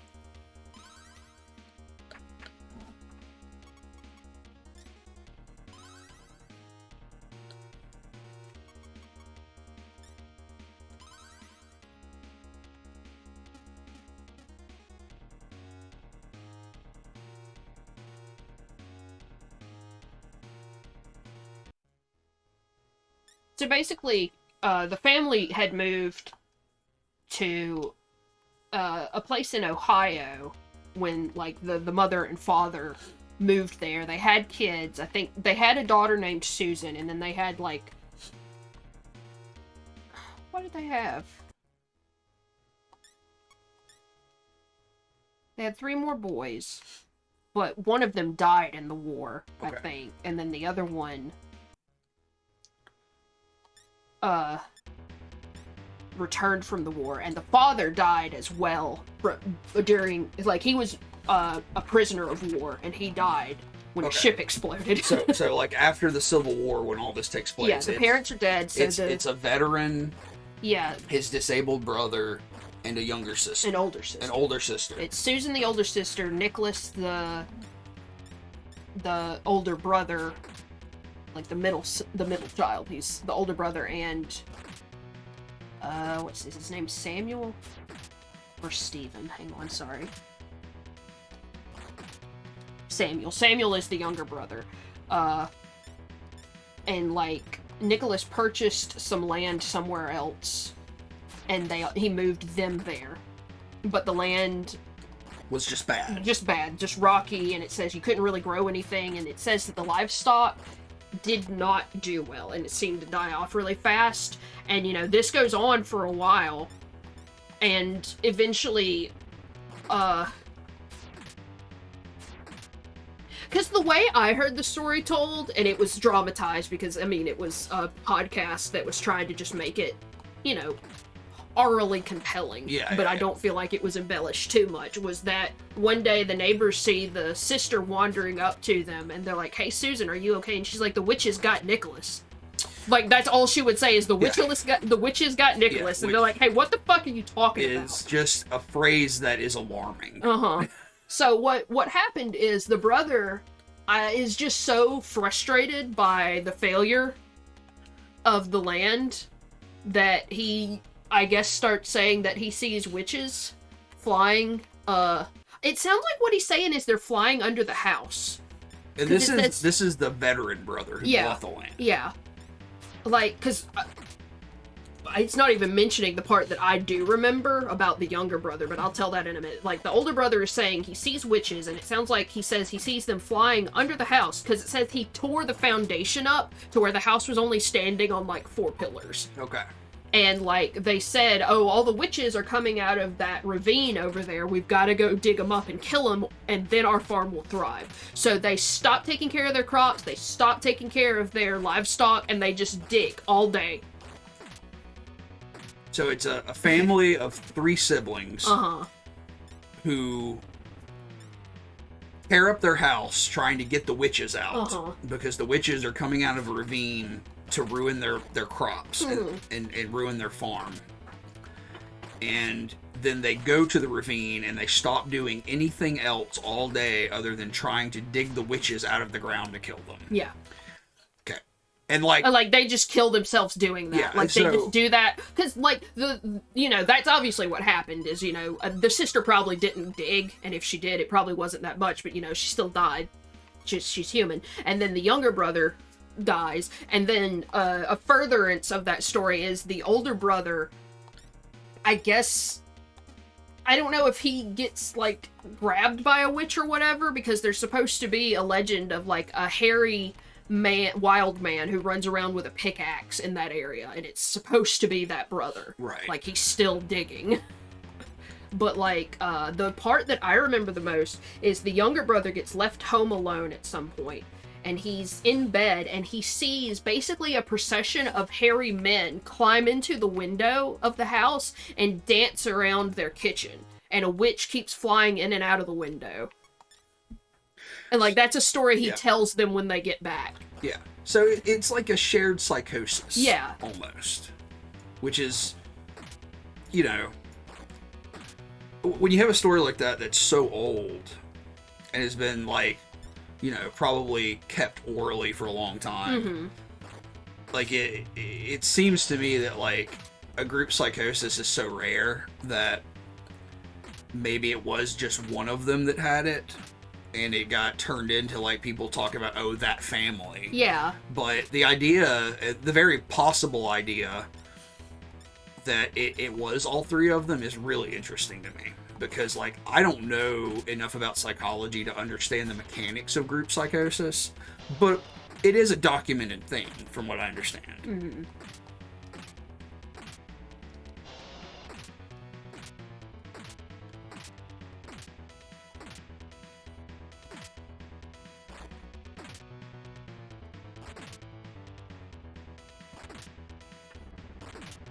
But, yeah, I had forgotten about that. That's a cool story. Yeah, it's very interesting, and like I said, the term witch digger just strikes you, you know? Like, it's a very guttural, interesting phrase.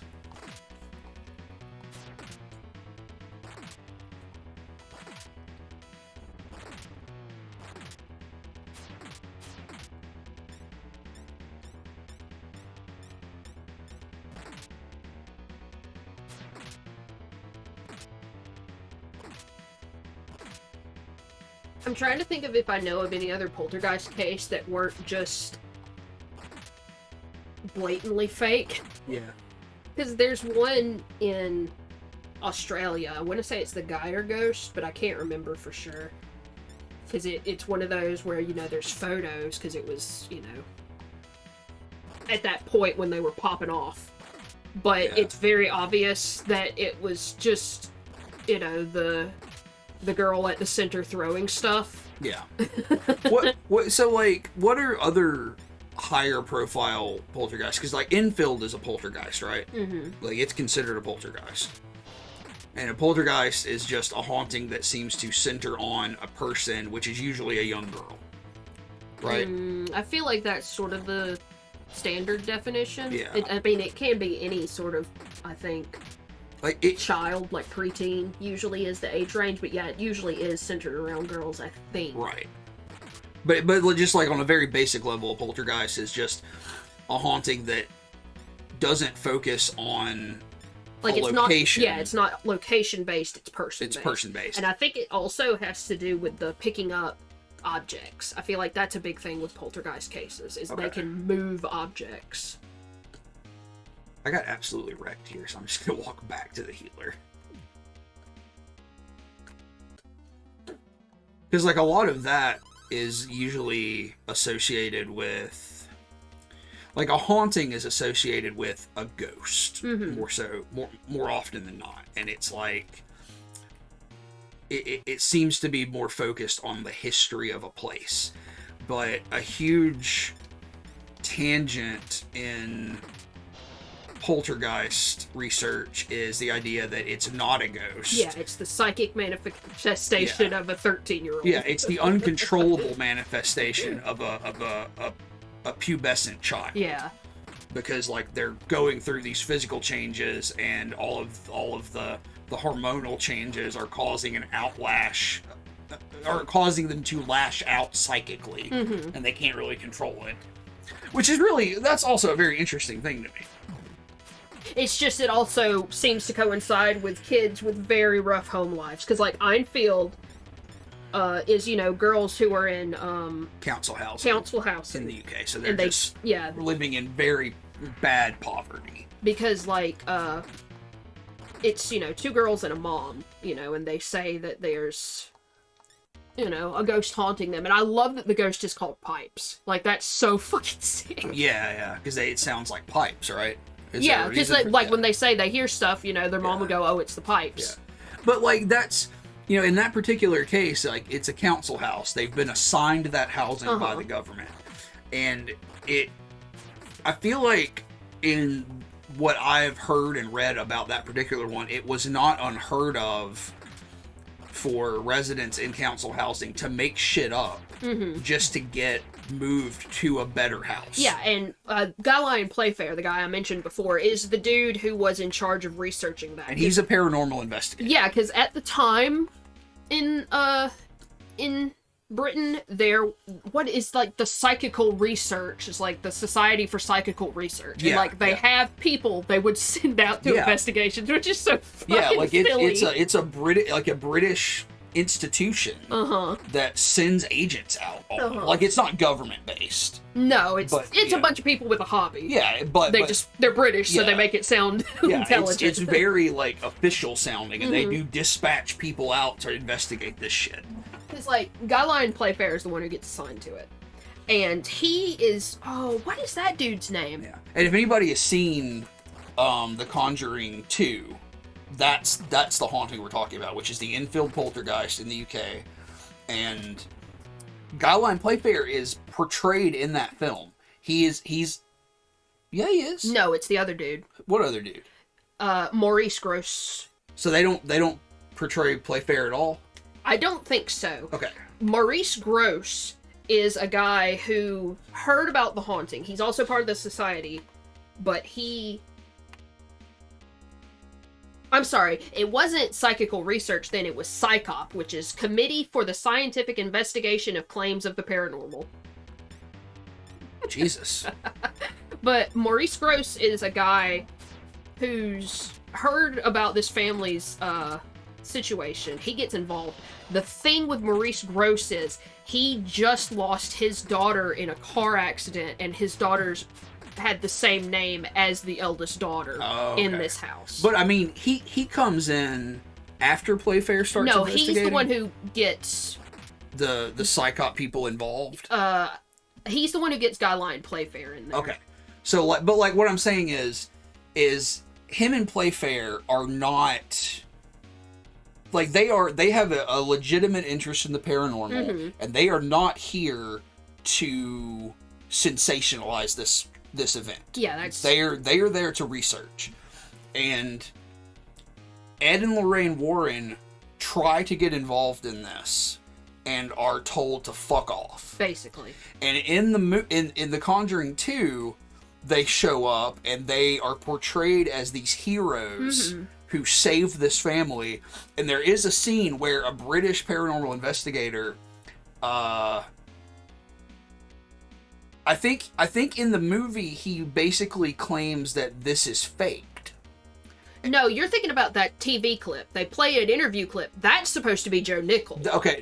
What's the deal with the British investigator though? Because there's an altercation between him and Ed Warren in the movie. Is there? I don't remember them fighting. Well, they don't like fist fight, but like they get into it about something and they tell him to leave, or they tell him he's not being fair to the family or something. Like, I just remember a guy who I assumed was supposed to be Maurice Grosse because he's standing there kind of sad.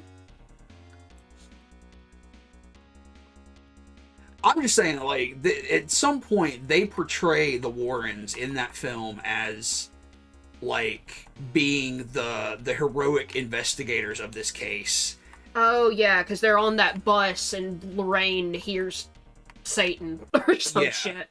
And because it ties into the nun. That's why. Because she's there, and she's like, oh, Valak, the demon, Valak! And she has her fucking Lorraine Warren freak out on this bus. Which is, like, all that's total made-up bullshit for the movies. Yeah, I can't remember why they get kicked out of it. I don't know. I don't know. I'm just saying. But yeah, like, you're right. They do get kicked out of the investigation, and then they heroically come back. Yeah. But it's like it's the total opposite of what actually happened. Because the British people are there with, like I said, like a legitimate interest. They're not trying to really take advantage of this family or anything. And the Warrens show up and are promptly told to go fuck themselves because they are con men. Yeah, because like Guy Lyon Playfair makes a point of saying when he talked to, what is the mother's name?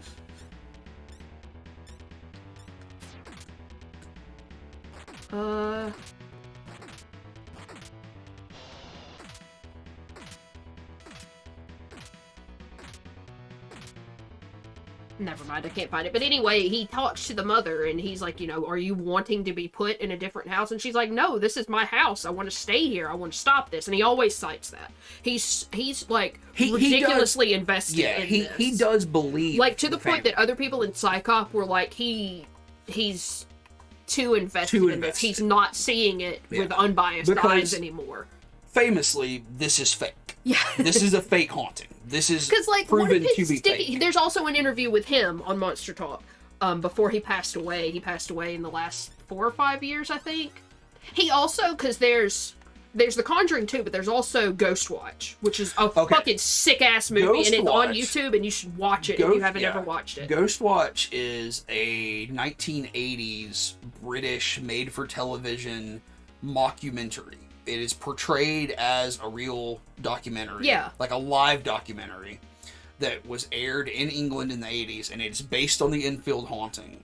And it's one of the best horror films ever made, in my opinion. And it is on YouTube for free to watch, and everyone should fucking watch it. But what I was getting to is Guy Lyon Playfair sued the writer Of what? of Ghostwatch. Really? Yeah, and he got money. Sued him for what? Because he didn't have, like, it was the Enfield Poltergeist, and Guy Lyon Playfair wrote a book about the Enfield Poltergeist. That seems... Yeah. That makes him seem very disingenuous, you know? Yeah, I could see where you would be upset because you did invest so much time, and I wouldn't even say that it makes him...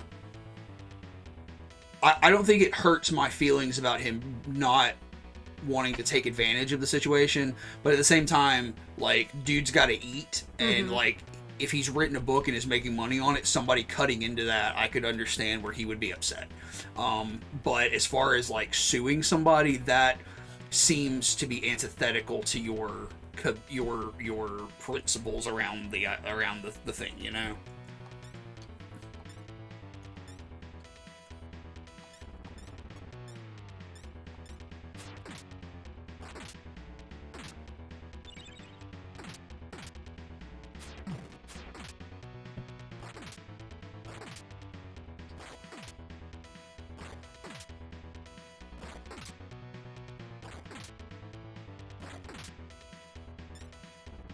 Because, like, one of the things is they, like, Gross and Playfair both catch the girls faking shit. Yeah. And they said, you know, well, of course they're going to do that. They're kids. Right. They don't want to admit that everything was faked.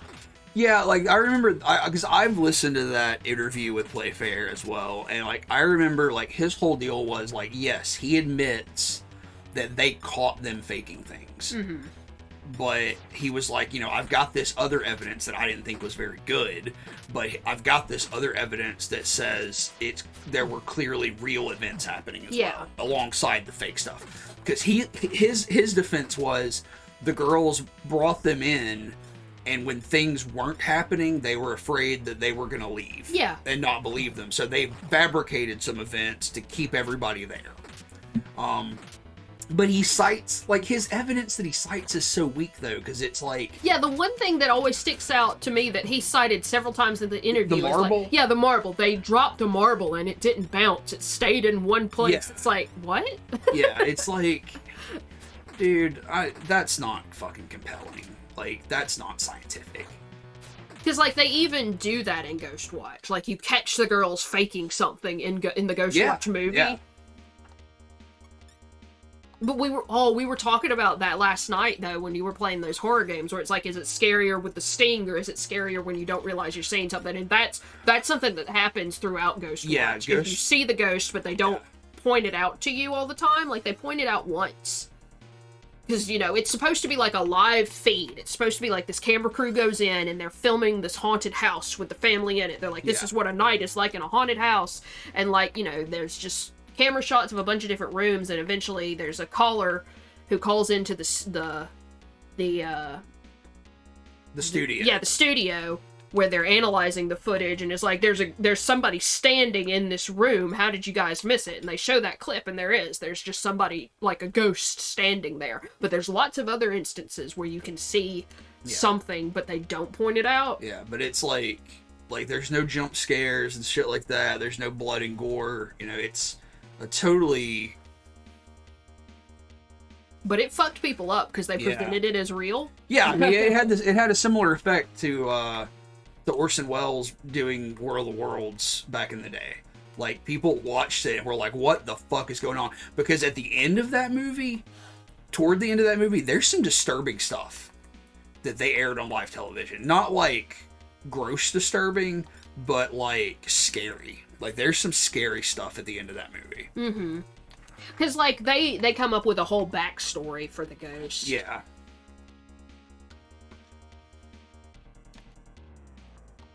But yeah, Ghostwatch is high on my list of horror movies. Like it's very good. Because, like, we were talking about people post all of this shit when they grow up, and, like, Janet and Margaret, that's the two girls, Yeah. were, like, they didn't want to come forward and talk about it until The Conjuring 2 came out. And you suddenly, you make a little bit of money on that. Yeah, suddenly they were like, yeah, we'll be on a show. Yeah. I mean, whatever. I don't care. I mean, it's just one of those things where it's like, I don't believe in any of this shit, but I also, like, you know, I want stuff to be looked at. Yeah, like it's and when you muddy the waters with shit like that. Yeah, I mean, like there's some ethical issues. There are some, because like the big problem when you start talking about this shit is like it's really fun, but it ends up lending a lot of credence to pseudoscience. Yeah, and that's where you really have to draw a line. And that's why I would say always look at paranormal stuff through a skeptic's eye and try to look for skeptics who have investigated it. Because a skeptic is going in with the idea that it's probably not true, and we can analyze all this and have fun with it for the most part, but, you know, we're going to look at what's actually happening here. And we're not going to rely on pseudoscience. Because there is no paranormal investigative technique that is not pseudoscience. Yeah. That I'm aware of. Yeah, because there's nothing to quantify a ghost. Yeah. So how can you investigate this is caused by a ghost? Yeah. Like, that detects electromagnetic fields. It does not detect a ghost. Right. Which is, you know, that sucks that there isn't anything that's, like, you know, thus far inconclusive, but interesting, like, you know, oh, that could be. There's nothing like that. Yeah, because, like, the most compelling stuff is always visual stuff, but I don't know. Like, it's so fucking bizarre how digital stuff works. Like, the artifacting on digital stuff just looks so fucked up sometimes. You know what I mean? Like, it can so easily look like a human face or whatever. Yeah. Because, I mean, also, that's pareidolia. That's a human thing. We look for patterns. Yeah, yeah. And a human face is, you know, one of the most useful patterns for us to recognize. But I also just saw a thing that I had forgotten about, because, like, Janet, the oldest daughter, who was, like, the center of the poltergeist, claimed to be possessed by the spirit of an old man named Bill. Right. And they said that a lot of the time she would do this old man voice and right. possessed. but she would speak similar to how Janet spoke. Like, she would change subject constantly. And she asked a lot of questions about menstruation as the old man. Right. Right. So again, this is just a situation where a kid's going through some shit, mm-hmm. and it has manifested in a way that they, you know, it's at that point it's two girls who have been playing a game, yeah, and now it's out of their hands, like it's way out of control, and they don't know what to do. That's like the most, I guess, simple solution to this is, you know, they start this, and then they're getting attention. They don't have a dad. Two dudes come in and they pay attention to them and they're nice to them and they care about them as far as they know, so they just do the shit to keep them there. Not that you have to have a dad. No, but I mean, it's a societal thing, and when you're told that, you know, everybody else does and you don't, like it's very easy for like a male presence like that to be something you latch onto. And like I said, that Maurice guy wanted basically just proof of an afterlife because he just lost his daughter. Yeah, which is again a very compelling story, and way more of a compelling story than anything the fucking Warrens ever did. Yeah. Which, it bums me out that this got adapted into a Lorraine and Ed Warren superhero story and not the very human story that it is. Yeah. Because we have to watch fucking... Is that dude's name Patrick Wilson? Yes. We have to watch Patrick Wilson be Ed Warren and sing Elvis in that movie. Oh my god. Like, again, if they would make these movies and like just tell the actual story to some degree, that would be fine. If this, but like I just can't like it's like I like the movies a lot. They're fun movies, but if they had given them a different name, if they weren't literally the Warrens, it would be so much better, because they're just like the actual people are so disgusting. They're both dead now. They were evil, manipulative people. And that bums me out. I need to do research on the first Conjuring, what it's based on, because what I remember very little about it. I've listened to something about it. But I can't remember much. Hey, what the fuck is that? That's Beast Persky, bro. Somebody said something about Beast Persky. I remember that weird name. Yeah, like somebody back at the end of this hall said Persky's lair is up ahead. That's like a blue man with a horse head.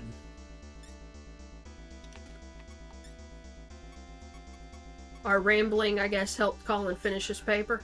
That's what we try to do. It's a service we offer, just to talk bullshit until you finish your paper. Did I try to cast Petrati? I think so. How stupid.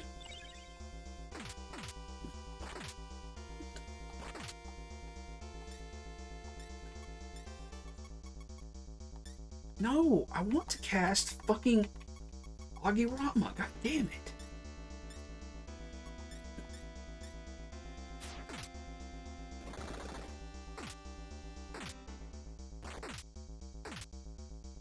But this is obviously some kind of mini boss, because he seemed, well, there it goes, never mind. Persky's Nay obtained. I think that helps you with the urn. I don't know what that was.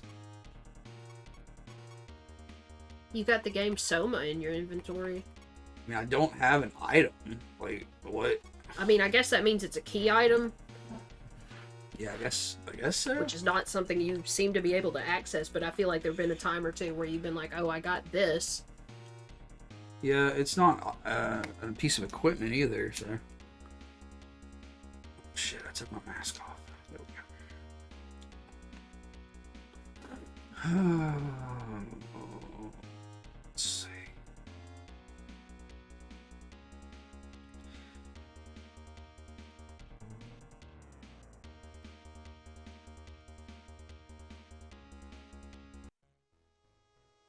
What I should really do deep research into is the Lalaurie Mansion. Because all of that's fake. All of that is fucking fake. Like, even the non-paranormal stuff is fake, right? Mm-hmm. I mean, I'm sure the people who lived there owned slaves. Yeah, but... like, it was a plantation, but, like... Because, like, the Lalaurie Mansion is, like, a story where there's a plantation... Is it in Louisiana? I think so, because it's part of those tours. Yeah. So it's a Louisiana mansion owned by, you know, it's a plantation mansion owned by slave owners back in the 1800s, or possibly 1700s. I don't know. And the lady of the house was allegedly exceptionally cruel. Like had like a torture dungeon for slaves. Yeah, like I think the big story is always she had a slave chained to the oven and the house burned down and she didn't free the slave, so she burned with the house or some shit. Like it's almost, from what I remember, it's almost very much a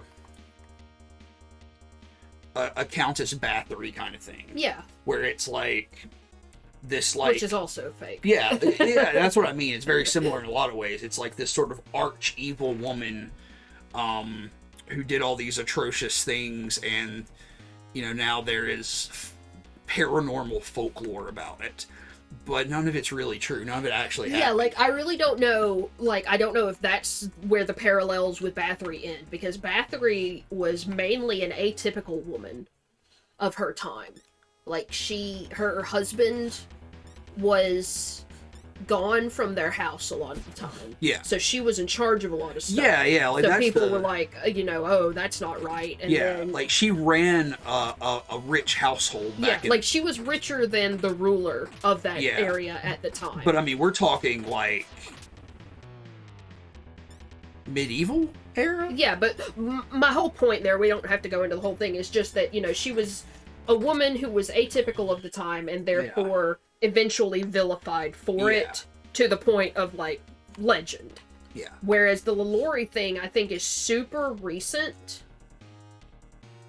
And I don't know if there's any basis, in fact. Yeah. Like, it might just be, oh, people come here for haunted tours, let's make some shit up. And, completely. But, you know, for sure, some villainy went on because it was a slave. Yeah, like, I'm not saying that probably didn't happen, but, I mean, I don't know how much of it is any fact at all. Right. Which also reminds me of the Winchester Mansion, which people are always like, oh, you know, she was haunted by the spirits, this and that. But there are so many things that point to her not even being involved with the very prominent spiritualist movement at the time, the heiress to the Winchester fortune. Yeah. Because, like, it wasn't a shameful thing to be interested in that shit. It was all the rage. Yeah, like, that's the old, like, the elderly heiress to the Winchester gun family. Uh-huh. And she has that mansion is it in Nevada? It's in California. It's in California, I'm okay. pretty sure. And, I mean, that one's really famous. So, you know, allegedly, Yeah, it's in California Okay. because, like, the thing is, they have earthquakes. Yeah. And that's mainly why the house is fucked up. Because Yeah. back then, you would have an earthquake and be like, fuck it, we'll just build this different now, but not tear down what's left of this area. So, like, it's like a huge mansion, and she was allegedly haunted by the spirits of the Native Americans who were killed by the Winchester rifles. It's just a bunch of bullshit. And You gotta pay $30 to look through the house. yeah, and like, there's supposed to be odd architecture and rooms that go nowhere and stairs that go nowhere, but like you said, literally, it's just like unfinished renovation and constant changes that had to be made due to earthquakes. And, you know, probably just an old lady who had too much money and, you know, changed shit around all the time. Yeah. There's a really fucking dog shit movie about... Dude, the fucking... I mean, it's not, like, you know, about her. It's a completely fictional story. Yeah, but, like, that Winchester movie is really terrible. It's got that dude with that face that I can't stand to look at. Who, Yeah. I don't remember his name, but he was in the remake of Pet Sematary. Which also sucked. And he was also John Connor in Terminator Genesis, where it's like an alternate future where John Connor is evil, I think. He's got big scar on his face, so you know he's evil. Something like that.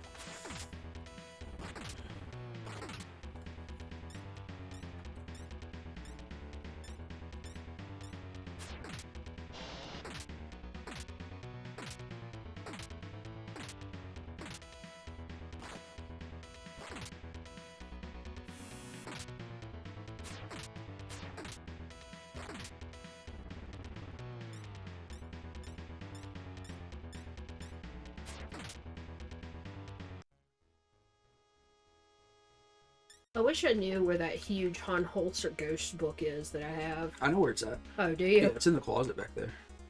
It's got some of those old school ghost photography pictures. Oh in yeah, it. that book is great. So yeah, like this was like early 2000s. There was a series of books that were commonly found in ABC catalogs, which was like I don't know if they still send those out, but it was like a catalog that my mom used to get all the time.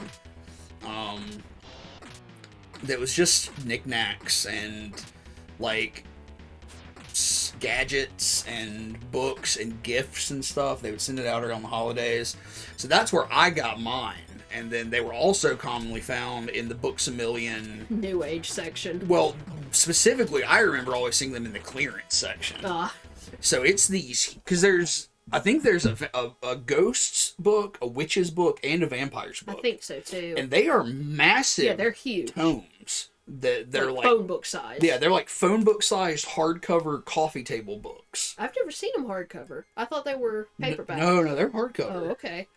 And yeah, they are just like full of very not like in depth kind of stuff, but you know, just recounting hauntings and vampire mythology and witches and stuff. And like the ghost one is written by Hans Holzer, who is a paranormal investigator to a certain degree and a writer, and he is the one who one of the people that investigated Amityville, right? Yeah. Did we say that?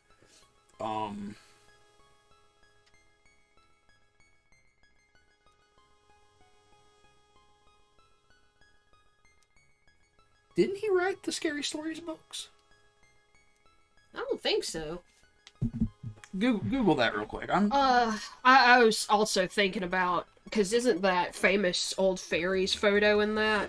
I'm sure it is, yeah. Because it was one of those that, oh my god, what is the man's name? The Sherlock Holmes man.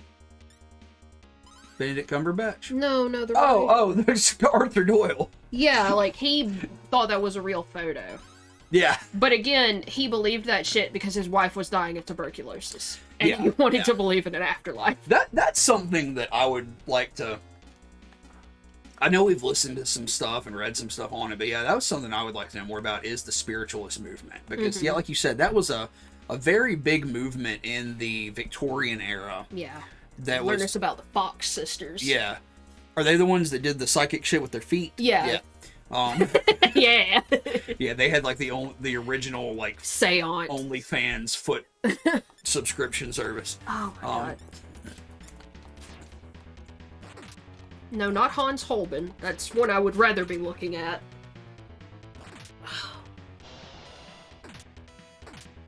Man, Hans, your fucking covered game is shit.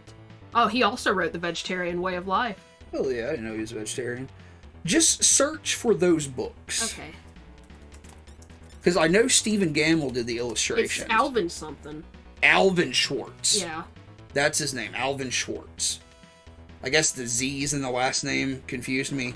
Because, like, they're kind of similar folks. Because, like, Hans Holzer was an investigator, but he was also a collector of folklore.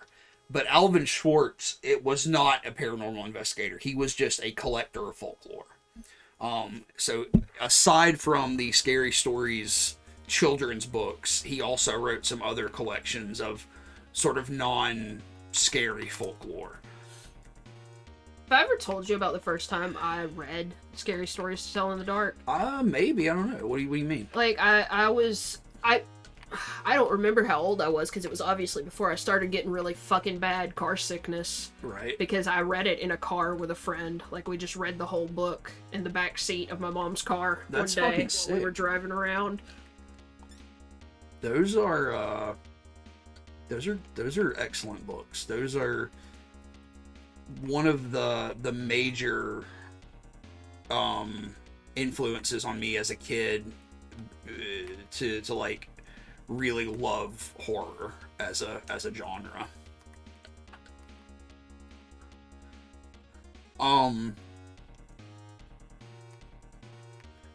We should read those books on stream.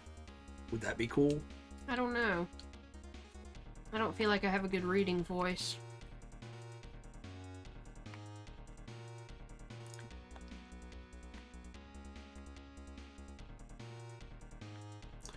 Like, we could get the illustrations and show them. Yeah, like, they pulled some shit with that over the last couple of years. Where they tried to switch the illustrations out. And it's like, okay, these actually kind of suck without those illustrations. Stories are kind of, It's a statue of a beautiful goddess. A voice comes from the statue. When Persky neighs, she cannot move. Please close your eyes. Close your eyes. It'll teleport you. I know it will. Like, it'll teleport you back to BN. I'm pretty sure. Yeah, but I could use Tristart to go back here. Okay. Your body began floating. So yeah, that took me back to BN. Alright, let me use Tristart. Did we like the movie? The Scary Stories movie? It's good. It's a kid's movie, but it's kind of, it's got some like really good horror in it. Yeah, it's not like a kids movie. Yeah, it's more like it feels like, when you're talking about movies that you saw when you were a kid and how like, oh, I can't believe they let a kid watch this. I feel like it's a modern film made with that in mind. It's like they tried to make a kid's film that that shouldn't be a kid's film, so to speak, Yeah. by modern standards. And I think it works very well. So it's got some stuff that for me narratively is weak and kind of not cringy, but just kind of like, I don't need that because I'm an adult. But that being said, I think it's very good, and they're supposed to be making a sequel, I think. Mm-hmm. So that would be cool. I think I'm going to call it for the night because it looks like we have made some progress in terms of we got Persky's neigh. We killed a horseman, and I guess we can neigh like a horse now. I don't That's know. true. If you kill a horse in real life, you can neigh like a horse. Yeah, you get it. You become a horse. You get its horse. It's voice. like when the predator sees you kill somebody, and you're like an honorary predator or some shit. Yeah, like at the end of Predator 2 when Danny Glover proves himself as a worthy opponent, and they give him an old flintlock pistol Mm-hmm. as a door prize on their spaceship or whatever. But yeah, so maybe next time we'll keep going on that one floor, and I guess we'll get to. So I guess what I was trying to say is, it sounds like maybe that's supposed to help us fight. Hecate? I guess, because Like- it said when Persky neighs, she Yeah. cannot move. Like we neigh like a horse and she gets scared or something. I don't know. Maybe she gets horny. Maybe she gets horny. We'll Horse? try to solve this dropout issue, I guess, if we can. Yeah, we'll try to figure it out. I don't fucking know what the deal with the dropout issue is, but see, today's Wednesday, so I mean we don't have anything planned for the next 4 days. Thursday, Friday, Saturday, Sunday.